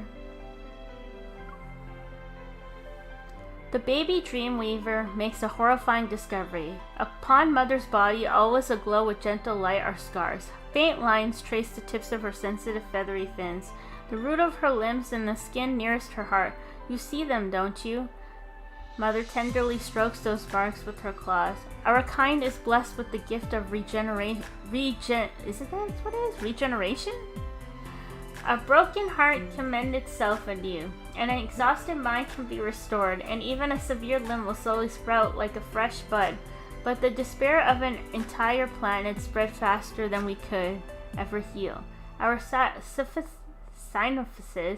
couldn't bear the weight. Whenever we combed through those charred, tangled threads and wove suffocating agony into shape, our bodies were torn apart and devoured. The baby Dreamweaver clamps the 6 feathery fins over his ears. He doesn't want to hear anymore, but as Mother gently teases apart the tangle of threads, she pulls out a beautiful peacock green strand. It's bluer than life's beginnings, like an emerald from a deep sea vein that was kissed by golden sunlight. Do not be afraid, my child.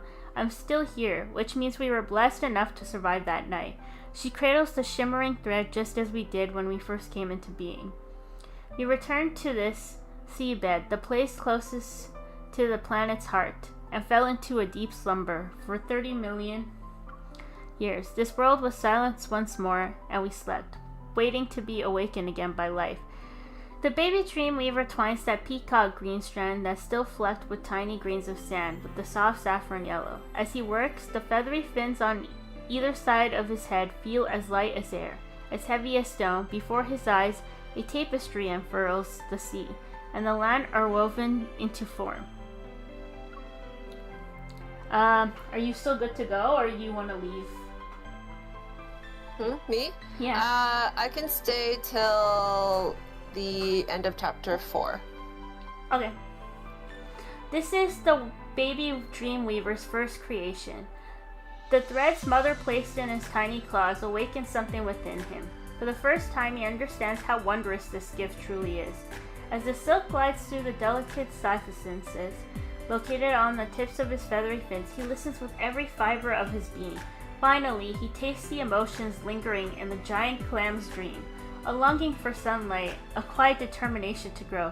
Mother, did the world teem with life again after that night? It's a question he can't help but ask. Yes, this world always finds a way to live again, but it's never quite the same. Mother brushes a feathery fin across her child's first creation. After so many years of weaving the dreams in this age, her feathery fins have lost the soft sensitivity of youth, yet the memory of touch remains as vivid as ever. Before her eyes rise visions of the most magnificent creature she has ever witnessed, which is followed by the grandest radiance she has ever woven. The ebb and flow of life are the universe's tides. When the waters receded, the land became a new sanctuary for new lives. The cutest piece I wove came from a little fern. It clung to life in a gap between the rocks. In its dream, each of its fronds became a tiny drawer, and then those drawers opened. Little universes made of all manner of spores rested inside them. The sun imagined it was a rainbow rolled into a lollipop. Then even grander silhouettes appeared upon the land. The dinosaurs, the most magnificent tapestry I ever created, came from them. In those dreams, color spread in great bold swaths.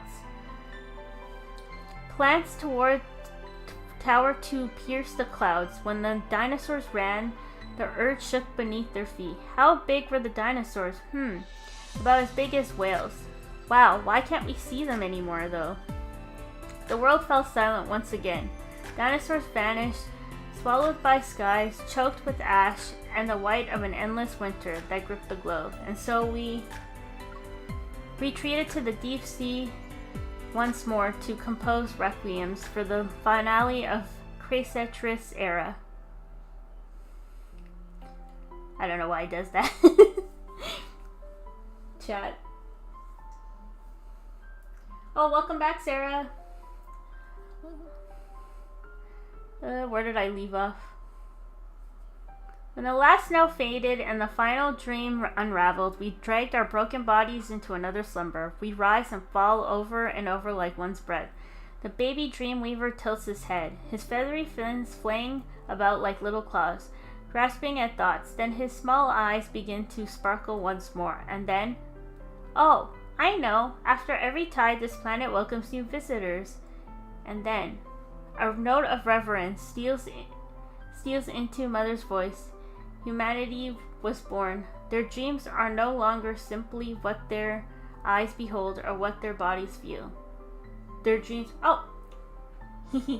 Thanks for listening. No worries. I also like lurking too. We are always welcome to lurk. Reach beyond the present. They hold regrets about yesterday, hopes for tomorrow, and yet this isn't the most wondrous part. Mother's eyes begin to shimmer with a light never seen before. There's a brilliant splendor when they dream of each other. It's no longer the simple attraction or intimidation between animals, nor the primeval urge to survive or reproduce. The colors that surge through their dreams can be veiled in ivory. The courage to walk into danger and oblivion for the sake of another soul. They can also give rises to a light as crystalline as diamond. The steadfast will gaze upon the stars and dream of touching them. Their feelings have granted us the richest tapestries we have ever created. You know, these world underneaths are long. That's what I was saying. These are longer than the last ones. Oh yeah. Not I'm complaining because we're getting main story stuff, okay? So I won't complain. Oh, my throat. Sound, color, rhythm. Water. Yes, I know, Don. Sound, color, rhythm, and every sensation are woven together into into a new art form. It's an art that's vivid and immersive. It's as though within each human body lies a newborn universe aching to exist. The baby Dreamweaver hasn't felt so exhilarated before, but when a new thread becomes entwined around his fins, he finally realizes the chill never faded. A light that's too bright cast the darkest of shadows. Those beautiful colors began to clash and blend until they grew foul and tainted. The curiosity that once sparked exploration transformed into a greed that would devour all things. Within selfless love, the thorns of possession took root, and in the radiance of life, the seeds of death began to churn. We watched as our home was upended by curiosity. We buried with our own hands dear friends whose bones were picked clean by those who wielded a weapon in the name of love. In their dreams, we found a splendor beyond anything we'd ever known, and something else we had never witnessed, a black hole, a void. Mother's gaze lands on her child's feathery fins. With scarred hands, she tears away the fibers clinging to those tender surfaces. Where they scrape across the skin, pink transforms into an angry red and blood begins to seep. I don't know. This is very interesting. I'm trying to think. When I think black hole, I'm thinking the deep space. That's interesting. Yeah. I know the ocean's big, so like anything could exist in the ocean too. No, that is true, yeah. So yeah. Oh my goodness. Well, that's chapter. Okay, guys. I will have to go. Bye-bye, everyone. Bye-bye, Thank everyone. you for coming. Dawn's taking See off. you guys next time. Bye-bye. She'll be with us on Thursday's stream. Yep, don't you worry. I'll be there for Thursday's stream. She's there for the spice, guys. Okay, have a good night, Ria. Have a good night. Good night, everyone. And with that, we continue. Is that why the threads exist like this now? Mother. Yes, they are no longer threads, my child. They have a new name now. Sorry, excuse me. They are thorns. Mother gazes upon the tapestry before her. She cannot recall when it happened, when those soft singing glorious silken threads first grew hard shells and sprouted barbs. After all, in the long chronicle of this planet's dreams, the age of humanity is in the last few seconds. It's short, easy to be forgotten. Mother, can they change back? I don't know, my child. Perhaps this world will fall silent once more. When the hues are no longer pure amongst the thorns, unlike the calcinism of age past, this silence may occur without thunder or flame. It may creep in quietly, ordinary as any other day, and settle down when they stay silent despite their consciousness, when they turn a blind eye to beauty, and perhaps we will have no more dreams left to weave. Will we disappear too? I'm not sure. In the end, we are artists who chronicle civilization through our creations. Humanity once sought us the secret to her eternal life, a way to escape death. But we ourselves do not know the answer. Maybe this planet will be undone one day, and when that day comes, with nowhere left to go, we shall drift apart alongside its mountains and lakes, and seas, and scatter into deep space. On land, humanity continues to enact its tragic comedies that are too tangled to fully unravel. They're dazzling in their brilliance, yet chaotic beyond measure. The baby Dreamweaver nestles close to Mother, his eyes shiny and bright. He looks at the unfinished tapestry woven from thorns. With trembling feathery fins, he reaches out alongside Mother, and together they complete the final corner of the dream. Although his powerful gift of regeneration swiftly covers each wound with new tissue, Mother always knows about the pains her child has yet to speak. To have brought you into this age, my child, I'm sorry.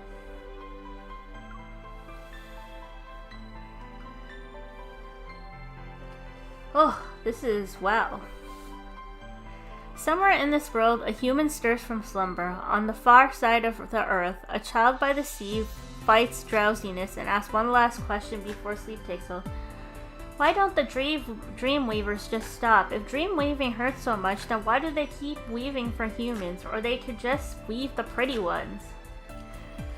The old butler gently closes the book of fairy tales. A sea breeze slips through the window, and the seashell wind chimes beneath the eaves rings once. It's as soft as a whisper, then peace returns. Children, if you had never seen ugliness, how would you know what beauty is? If the sun only rose, but never set, and the sea only took, but never breathed into clouds. The drowsy children fall into thoughtful silence. One shakes their head uncertainty. Then a soft voice tinged with sorrow speaks. Yeah, it sounds like the sun and the sea would be dead. The child lifts their face, and the others turn to look at the old butler too, their bright eyes covered with a thin veil of tears. The old butler smiles. Exactly, for the dream weavers what to weave, and whether to weave were never choices to make. It's simply the way they exist, like breathing. Breathing in the bitter cold stings. Breathing in the desert can be suffocating, but does life stop breathing? Because it hurts? The old butler dims the warm bedside lamp. Starlight from Deepspace drifts through the window and spills into the room. It settles softly upon each small upturned face. The Dreamweavers never stopped weaving, not because they believed they could prevent the end, or because they were ordered to. I think it was precisely because they knew all too well that death is inevitable. The old butler looks out the window, his eyes finding a galaxy's distant stars. In deep space, humanity is no different from the Cambrian period tribalids, the Jurassic period's dinosaurs, the Frozen Plains mammoths, or us. What the Dreamweavers wove as proof of one existence.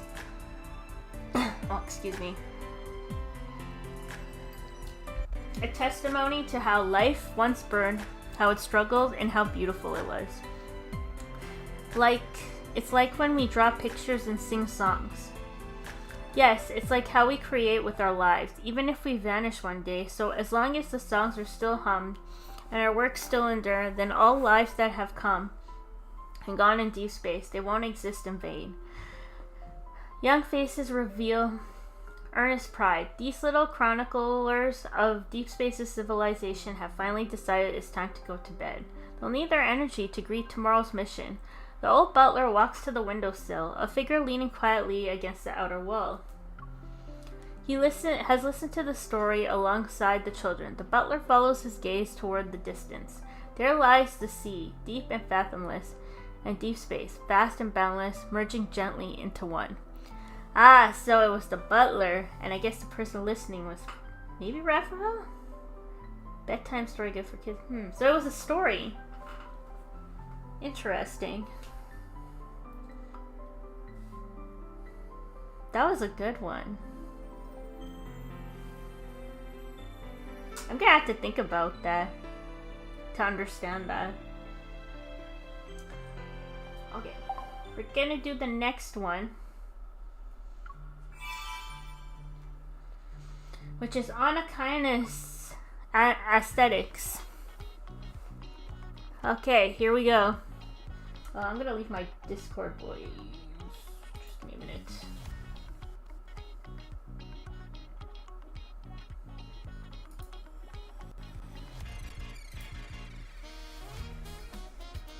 Alright. In the odd workshop, the central area is bare. Several securing clamps have been violently wrenched apart, and the somewhat repaired invention that once sat upon the table has vanished without a trace. A gaping hole yawns in the workshop's roof. A blood moon hangs in the sky and casts a crimson sheen over the mountain of mechanical wreckage piled below. It all started 30 minutes ago. Ever's attack was sudden and unexpected. It swept away the invention in the middle of calibrating, and they left a mess. But to be fair, at least half of this mess should be credited to a certain pair of twins, whose idea of support looks suspicious like demolition. Philip picks up the only intact thermos from the ground. Did you have fun? Eager to continue, Luke and Kieran crouching atop the summit. It wasn't bad. Ever got better. This batch of bots could actually take a hit. Philip unscrews the cap and blows the steam. You were so caught up in the brawl that you lost the titanium alloy wing type exoskeleton, which was commissioned by Mr. Sylus and developed by the Odd Workshop. It was one calibration away from deployment and being a gift from Mephisto. Was that also fun? The two exchanged glances. That's not the point. We're on the same team. Why does Mr. Mephi get one and we don't? It's not fair. Unfazed, Philip takes a sip of tea. Save that for Mephisto. Look, Bossman's picking her up. Just whip us up 2 sets. It's not like Mr. Mephi and the Bossman are free right now. Philip. We want ours to be better than Mr. Mephi's. These guys. Oh, hi, Dee. I just saw your comment. Welcome in, Dee. Sorry, I didn't get a chance to take a look at chat, but I just saw your message. Thanks for being here. Just doing some world underneaths today.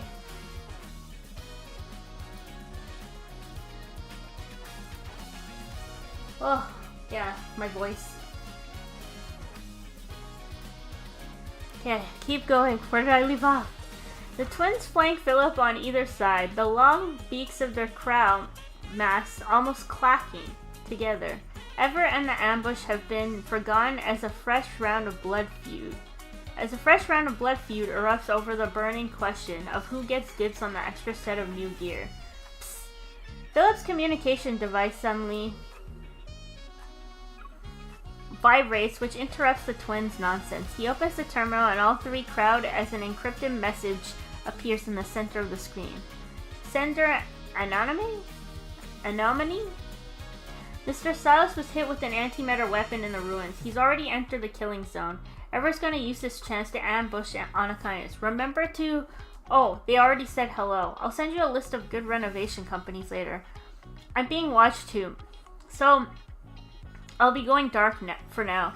Let everyone know and prepare yourself. Huh?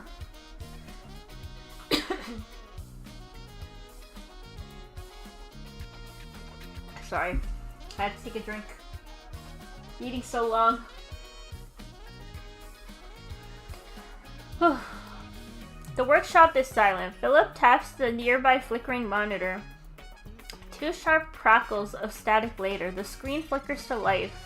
On the 3D corrected map of the N109 zone, a red dot blinks steadily. It's moving towards Sharon Market. Good thing I planted a micro tracker in that gear ahead of time. Philip fishes out a palm-sized metal block from under the workstation. 4th gen comms device. Encrypted channels, real-time holograms, and onboard AI.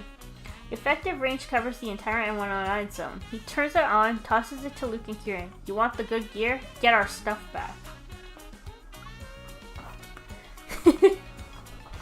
The twins. It's nighttime. The asphalt gleams slick and cold under the headlights, while the hulking shells of abandoned factories crouch in silence beneath the blood-red dome. A battered gray van trundles toward the road. All repairs welcome is plastered across its side in all caps. Every window is smothered under a patchwork of garish flyers. It's so ancient that it doesn't even qualify as vintage. It's a prehistoric automatic crawling along at a pace boring enough to put anyone to sleep. In the back seat, Luke is sprawled against the door. One of his legs is on the headrest in front of him. A peeling flyer by his head cheerfully advertises L4 support driving technology. He lets out a listless groan.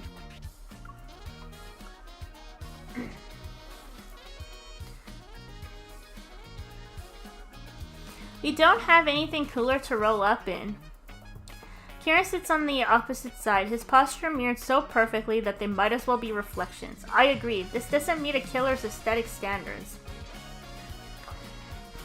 Philip glances at them through the rearview mirror. What exactly would meet your standards? A jet black armored motorcycle with blue flames roaring from exhaust? Instead of this rust bucket that can't even keep up with Ever's fumes. Deal with it. Philip is accustomed to their nonsense. He watches the red dot on the holographic map move closer. His composure unshaken. This is the only vehicle with any modifications in offensive and defensive modules. Besides, we're almost there. Luke and Kieran exchange a glance before pulling out their communication device. A newly created 3-person group chat pops up, and the group name has already been changed to Reborn Reclaiming Everything that belongs to our boss, Mr. Mephi. Luke, location shared N109 Zone, North District, Abandoned Factory, Lane 1. Hank, are you free? What's up?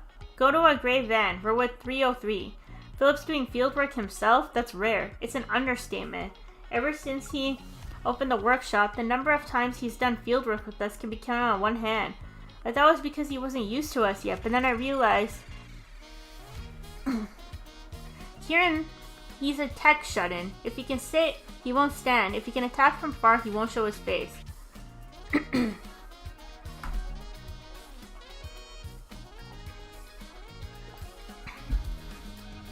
Luke's fingers pause. He glances at the back of Philip's head since he's in the driver's seat. It reminds him of the first time they met back then. Neither of them understood why Bossman had taken an interest in Ever Trash. Defector or not, but orders were orders, so they personally invited Philip to visit on a kindness. No matter how Luke tried to charm or threaten Philip, the man sat there like a corpse. That changed the moment Kieran showed up, draping himself over Luke with practiced ease. Why waste breath on logic? Kieran chirped. When kidnapping is so much faster. When Philip's gaze locked into him, it was with an almost hungry, unblinking intensity. Kieran bristled. He was half a second away from lashing out. At that razor's edge, the strange researcher finally relented and accepted the invitation. After that, Philip's reputation as the mad scientist spread across the N109 zone. He has skills and an eccentric personality, allergic to the outside world, nothing like the man he is now. Luke lowers his gaze and goes back to slacking off. But this time's different. Ever hit the workshop and they took Mr. Mephi's stuff. If 303 doesn't want the crow pecking at him for eternity, it makes sense he'd show up himself. Fair. I happen to be nearby since I'm scouting the route for the next race. Give me a few minutes. Luke's eyes light up. Really? What are you driving? A motorcycle? What kind of motorcycle? Black. Does it breathe fire? Yes, perfect. 303 drives like a grandpa on a morning stroll. These two. Oh, these two are crazy. I love them.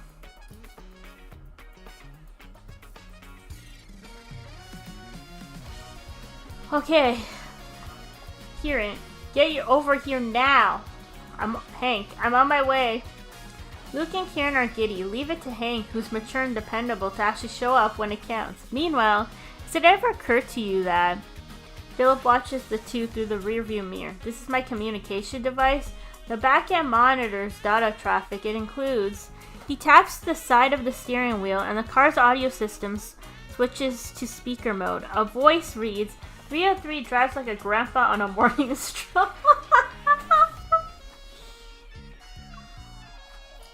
The tone is dripping with mockery, and the inflection is almost unsettlingly human, but the model it was trained on sounds suspiciously like Philip's voice. The van is very, very quiet, but the silence doesn't last more than a second. At the intersection, Philip steps on the brake. Two SUVs barrel out of the abandoned factories on either side without warning and cut across the lane. They box in the van from the front. Windows roll down, and a row of black muzzles emerges. It's Ever. Philip is already shifting into reverse gear. We've closed the distance too fast, so they countered us. Boom. The roar of a motorcycle engine tears through the night as it surges from behind. A black figure streaks past like lightning. Twin Headlights carve blazing white trails through the darkness. It's a pure black heavy-duty cruiser. Its sleek frame sheathed in a matte coating. Its exhaust pipes spit ghostly blue flames as every line is an ode to cold, composed violence. From the back seat of the humble van, Luke cranes his head out the window to admire the view. Sick, black, Kieran opens his mouth, his envy dripping from every word. And it breathes blue fire. Before he can continue, the rider guns the throttle. The motorcycle rockets towards the SUVs like a missile. Ever can't react in time, and two vehicles crash. They tumble through the guardrail and plunge into the ditch below. Flames erupt toward the sky. It's a perfect one-for-one trade. Philip watches as the rider jumps off the motorcycle at the last possible second, tucks into a roll, and jumps to a stop beside the van. The helmet comes off and reveals a face that only can be described as mature and composed. Philip pinches the bridge of his nose. He lets out a weary sigh. It was a roadblock. Was that really necessary? Okay. Wow, that was a long chapter.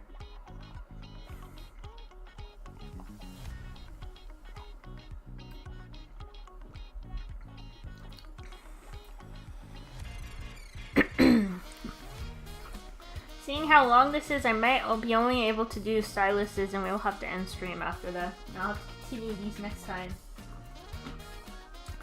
Wind howls past the windows as it's entangled with the growing roar of engines closing in from behind. The gray van tears down the road.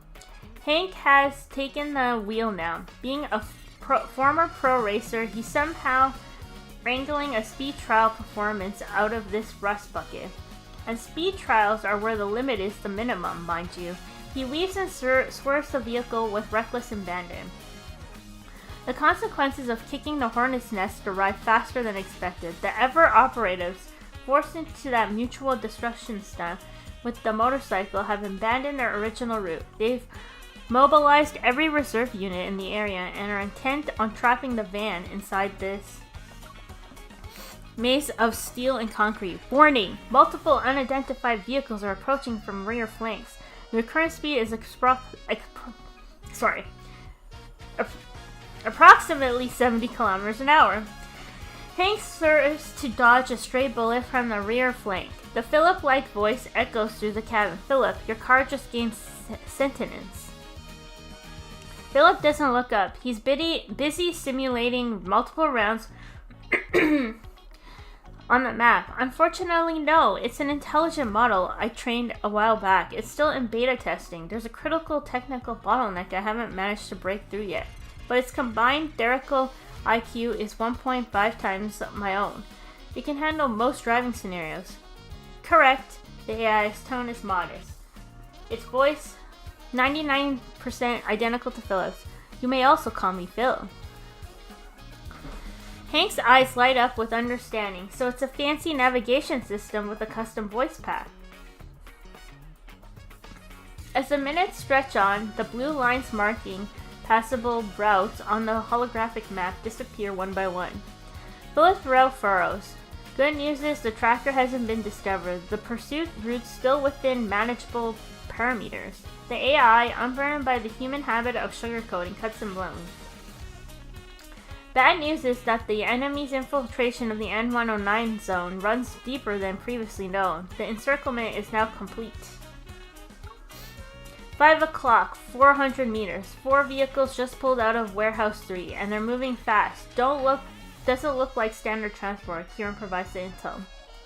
Drones overheard at least 12. Luke clicks his tongue at the news. He's already cracking his knuckles in anticipation. The enemy combat units exceed the safety threshold by 187%. Recalculating escape routes. Recalculation failed. Strategic withdrawal with counterattack contingency is highly recommended. As if to validate the AI's assessment, the enemy barrier contracts. Bullets and energy beams pour down like a monsoon. Hank wrenches the wheel. The question arriving a beat too late. What contingency? Amid the hail of gunfire, Phil patiently clarifies. In layman's terms, turn around, run, now. A moment of silence, then Hank speaks up. Back in my underground racing days, Mr. Sylus taught me something. When you're boxed in on the track, your best counterattack isn't shaking off your opponents.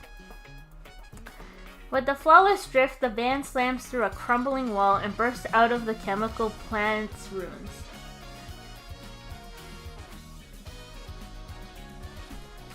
Okay, sorry. Just had to... He launches it into a suspended corridor linking two cooling towers. The walkaway groans and sways. Hank shifts gears, is forcing them into where you have the advantage. Oof. For one heart-stopping instant, the momentum tips the van as it grinds across the corridor. When the van clears the walkway, the entire structure gives way. Ever's pursuer slams their brakes, but those lumbering SUVs have nowhere to go. One after another they plunge, and a thunderous impact resounds. Dust billows, flames roar to life. Before Philip can exhale, several light blue energy masses begin converging behind the smoke and dust. It's their antimatter weapons. Get down! Kieran, the one crouched outside the van, reacts. A volley of throwing knives strikes the launcher, but a beam of blue light still grazes his left cheek. A thin crack is left across his mask. The antimatter attack veers off course and slams into the ground instead, but it creates flips the van. Caught off guard, Philip is thrown out of the cabin and tumbles across the ground. When the communication device slips from his grip, everything goes black. Oh lord. 13. Jesus, this is so long. Okay. Ugh. Just gonna take a short little break, chat, and we'll just come back to this. I'm just gonna grab a glass of water. Be right back.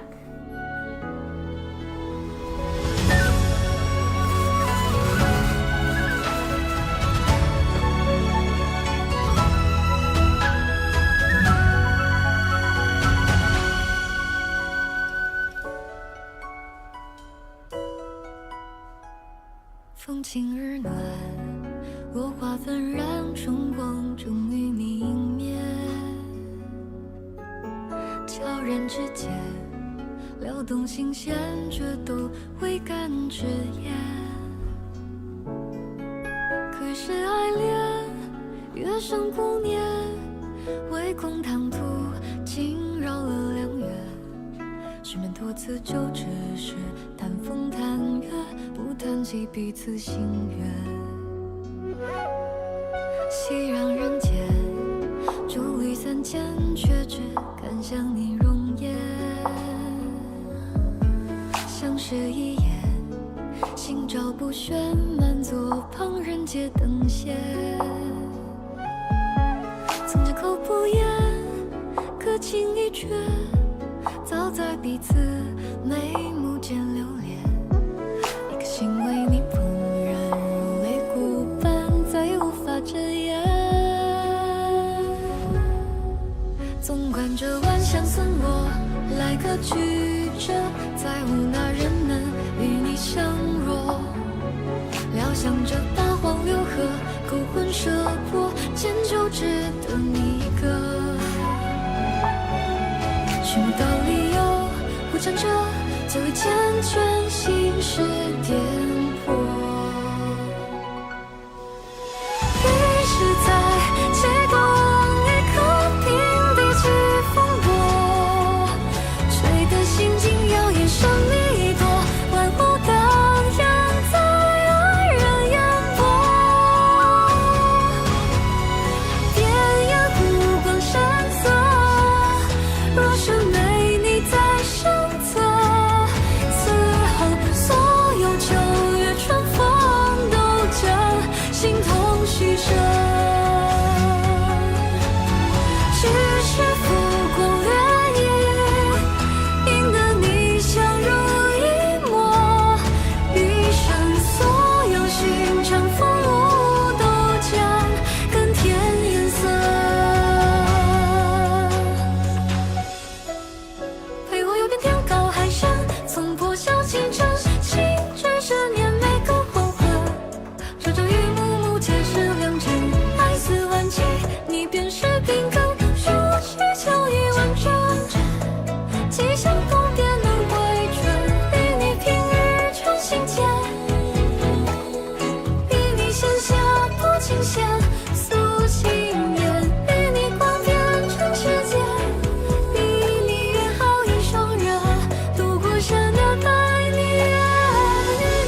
见你我不嫌嫌，仗剑过人寰，一千江水，万重山，多痛看月色人一关，也相伴共往南城灯盏照夜郎，苍天见证你我长相守不离散，一如情人一生都痴缠，人太短心里的转，生生世世与你为伴。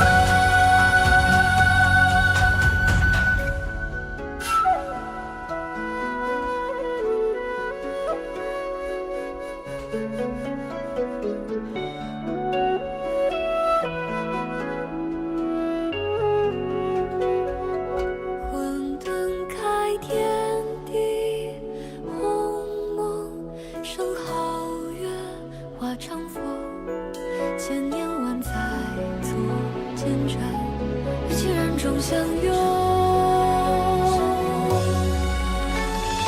无论在天南地北，或远年今岁，无论我们拥有何种名讳，都注定是在天生一对。 Alright, I'm back, chat. Sorry about that.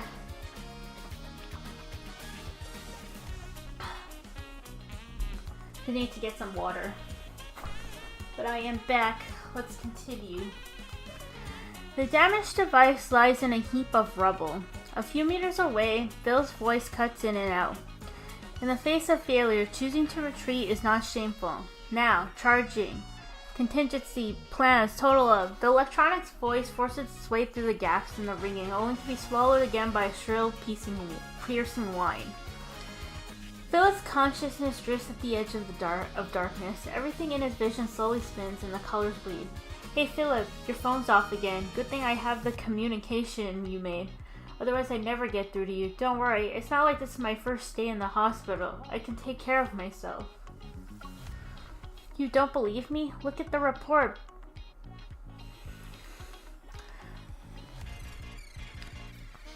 Felix, vitals stable, may be discharged after observation. Focus on your work. Don't take time off to see me. Hey Philip, your phone died again. You always forget everything the second you start an experiment. The doctor said even identical twins can have minor genetic mutations.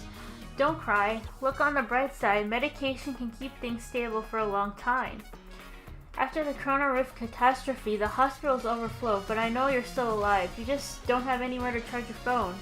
Right, Philip? Wait, Philip was a twin? Philip has a twin? Interesting. This guy has a twin. Oh, Sylus has a fascination towards twins then. Sylus likes taking in stray twins. What happened to his twin though? Huh. Hey Philip, I volunteered for a new trial at Xander Sciences. Don't worry. I'm your twin, aren't I? We are made of tougher stuff. Once I'm better, I'll find you. I don't like the sound of that. He volunteered for a trial at Xander Sciences. That was his first mistake. I think Philip lost his twin.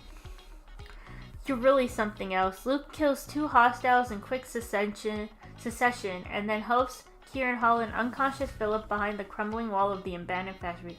No wonder you never do field work. You're more fragile than glass. Tish! Looks like 303's precious device is dead. Kieran doesn't respond. His fingertips trace the crack of his mask and linger. Seconds pass and he lets out a quiet, yeah.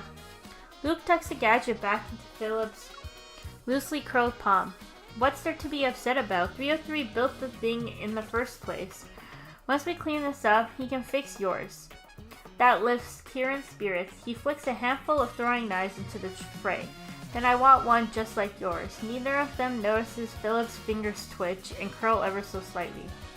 I've been meaning to ask, since we first met, Philip, why do you stare at us like that? It's creepy. We're twins. Of course we look the same.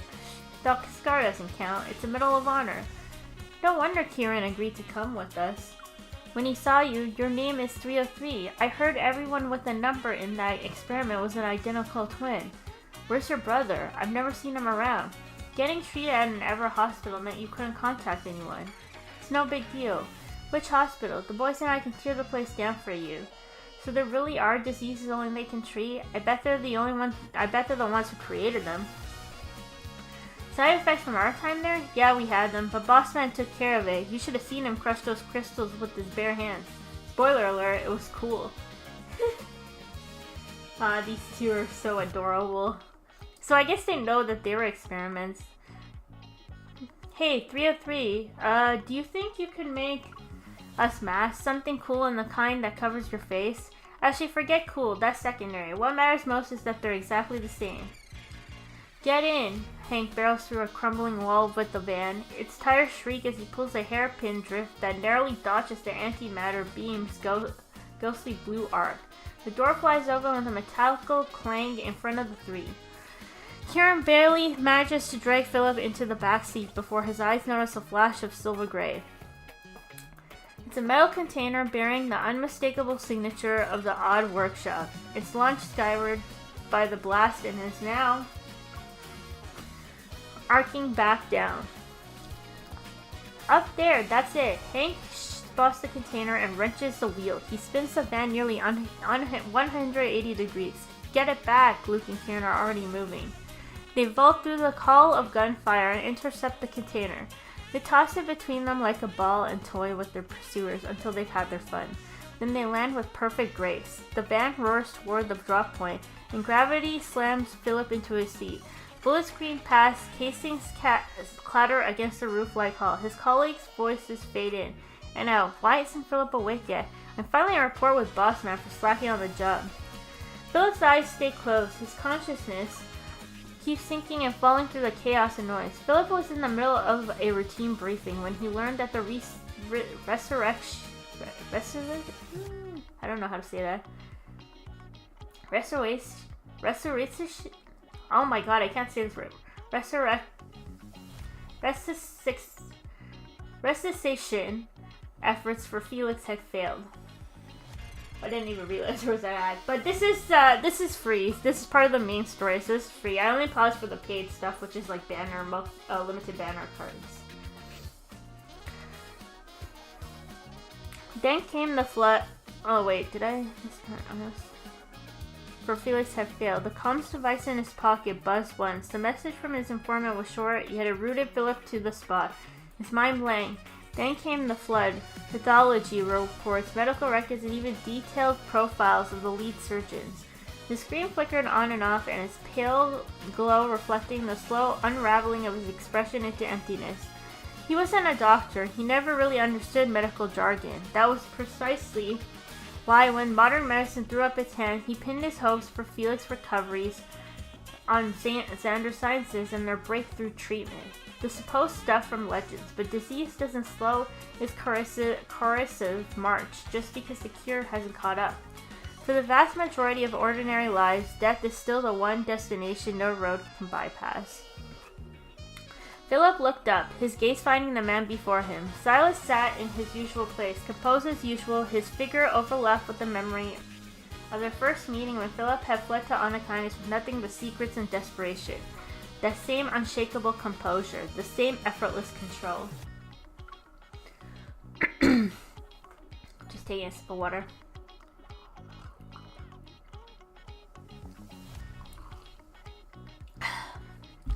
Mr. Sylus, Philip heard himself ask the question before he could stop it. Did I make the wrong choice? If I hadn't. He hadn't run from Ever's operatives. He hadn't clung to the hollow hope Xander Science dangled before him instead of facing reality. Would he at least have been there at Felix's side and walking with him to the end? But no matter which path he took, his only wish had been to keep his twin alive for just a little longer. Sylus said nothing. Mephisto flew down and landed. His sharp beak curiously tapped at the communication device. Philip's gaze burned. His throat tightened. He was about to say something. An apology. Maybe for the outburst, for overstepping, but Silas's gaze settled on him. There was no judgment, no pity, nor weight of gravity. Don't give death more power than it deserves. You're still alive. That means his life hasn't truly reached its end. In the passenger seat, the comms device in Philip's palm flickers to life without warning. On the screen, a shadowy pixel crow flies before scattering into countless lines of code. It scrolls, updates, and vanishes. A heartbeat later, Phil's voice returns. I'm sorry we never got to meet again. The tone is gentle, steadfast. Beneath the stack, there's a faintest trace of a sigh. But I never blamed you. Not once. And the shriek of bullets tearing past him, Philip opens his eyes.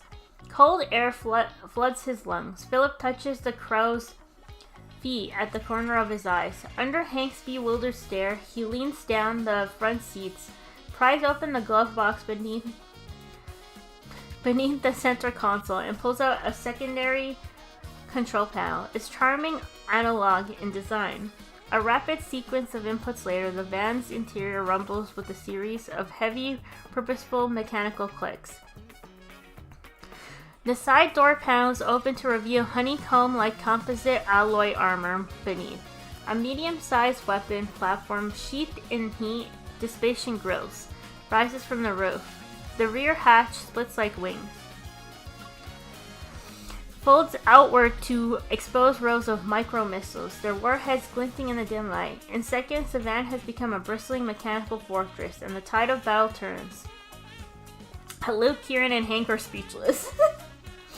Didn't I mention this before? Philip adjusts his goggles, his voice carrying the weight of too many years and too little sleep. This van got a few tweaks.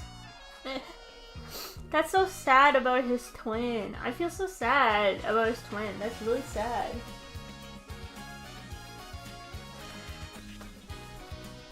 Poor Philip. He had a twin? That's so sad. Dawn's gonna lose it. Like, Dawn's gonna love this one. She's gonna love this one. Because she loves the Anna kind of stuff. Oh my god. Dawn's gonna have to read this one. The blood moon hangs high in the night sky. Unreliable street lights flicker and dim. The district lies empty in the wake of the Thoyan hunt.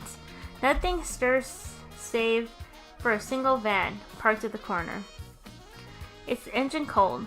Philip sits alone inside. He stares at the faintest glow of the dashboard indicators. The mission's over. The others peeled off one by one on the way back. A gust sweeps through, stirring scraps of paper across the pavement. Before long, a mechanical crow descends in a flutter of dark wings and gives light to a rusty lamppost. His crimson eyes suddenly observe him. Philip steps out, retrieving the battered container from the back. New equipment. Don't lose it. It's already been calibrated to your preferences. The crow lets out a sharp caw and flies down, his metal beak tapping against the case as if running his own inspection. Philip continues. I mapped out all of the Gaia biotech routes too. For the biometric key Mr. Sylus is after, follow the markers and it's yours. Mephisto deigns to look satisfied. He clamps his beak around the handle, bobs his head in regal approval on behalf of his master, and takes off. 2 lazy circles in the air, and then he vanishes into the darkness. Across the street, Elysium's neon lights make it appear like an island adrift in the dark. Light spills through the window and pools into a soft halo onto the pavement. Jazz slips through the cracks in the door. A saxophone croons. It sounds low and lazy and threaded with distant laughter. Philip stands in the cold, his thumb tracing the small device in his pocket. He wavers. A drink or return to the workshop to fix communication device. He pushes through the bar's front door. The overtime match is still playing. There aren't a lot of customers. A few unfamiliar faces have claimed the table in the corner. Cards in hand, they have stacked their chips high. The owner stands behind the counter while polishing a whiskey glass. She offers an occasional smile in response to the patrons' banter.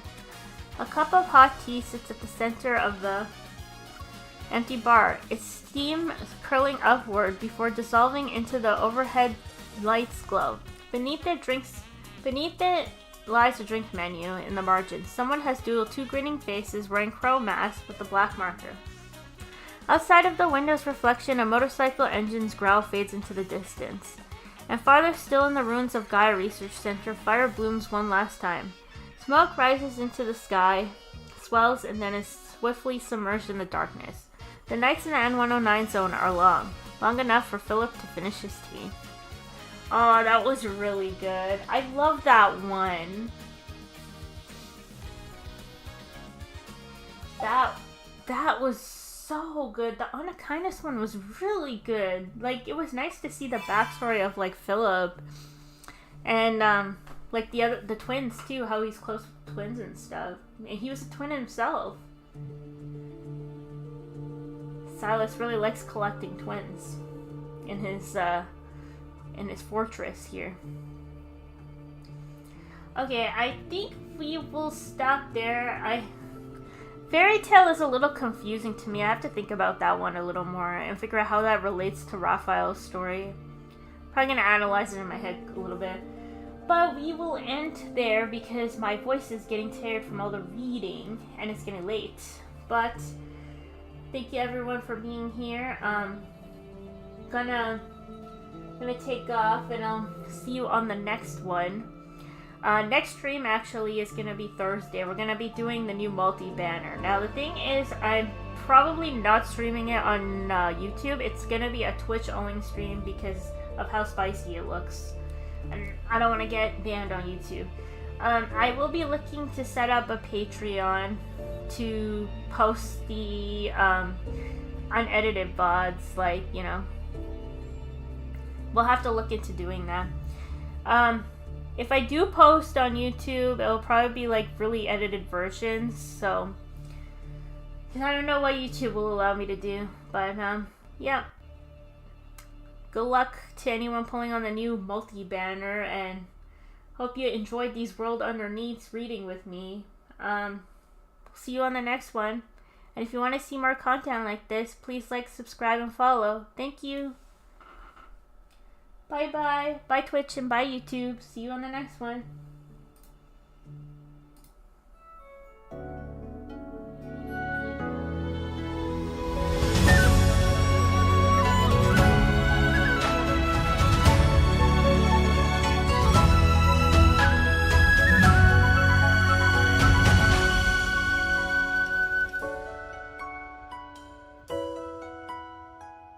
风轻而暖，落花纷然，春光终于明灭。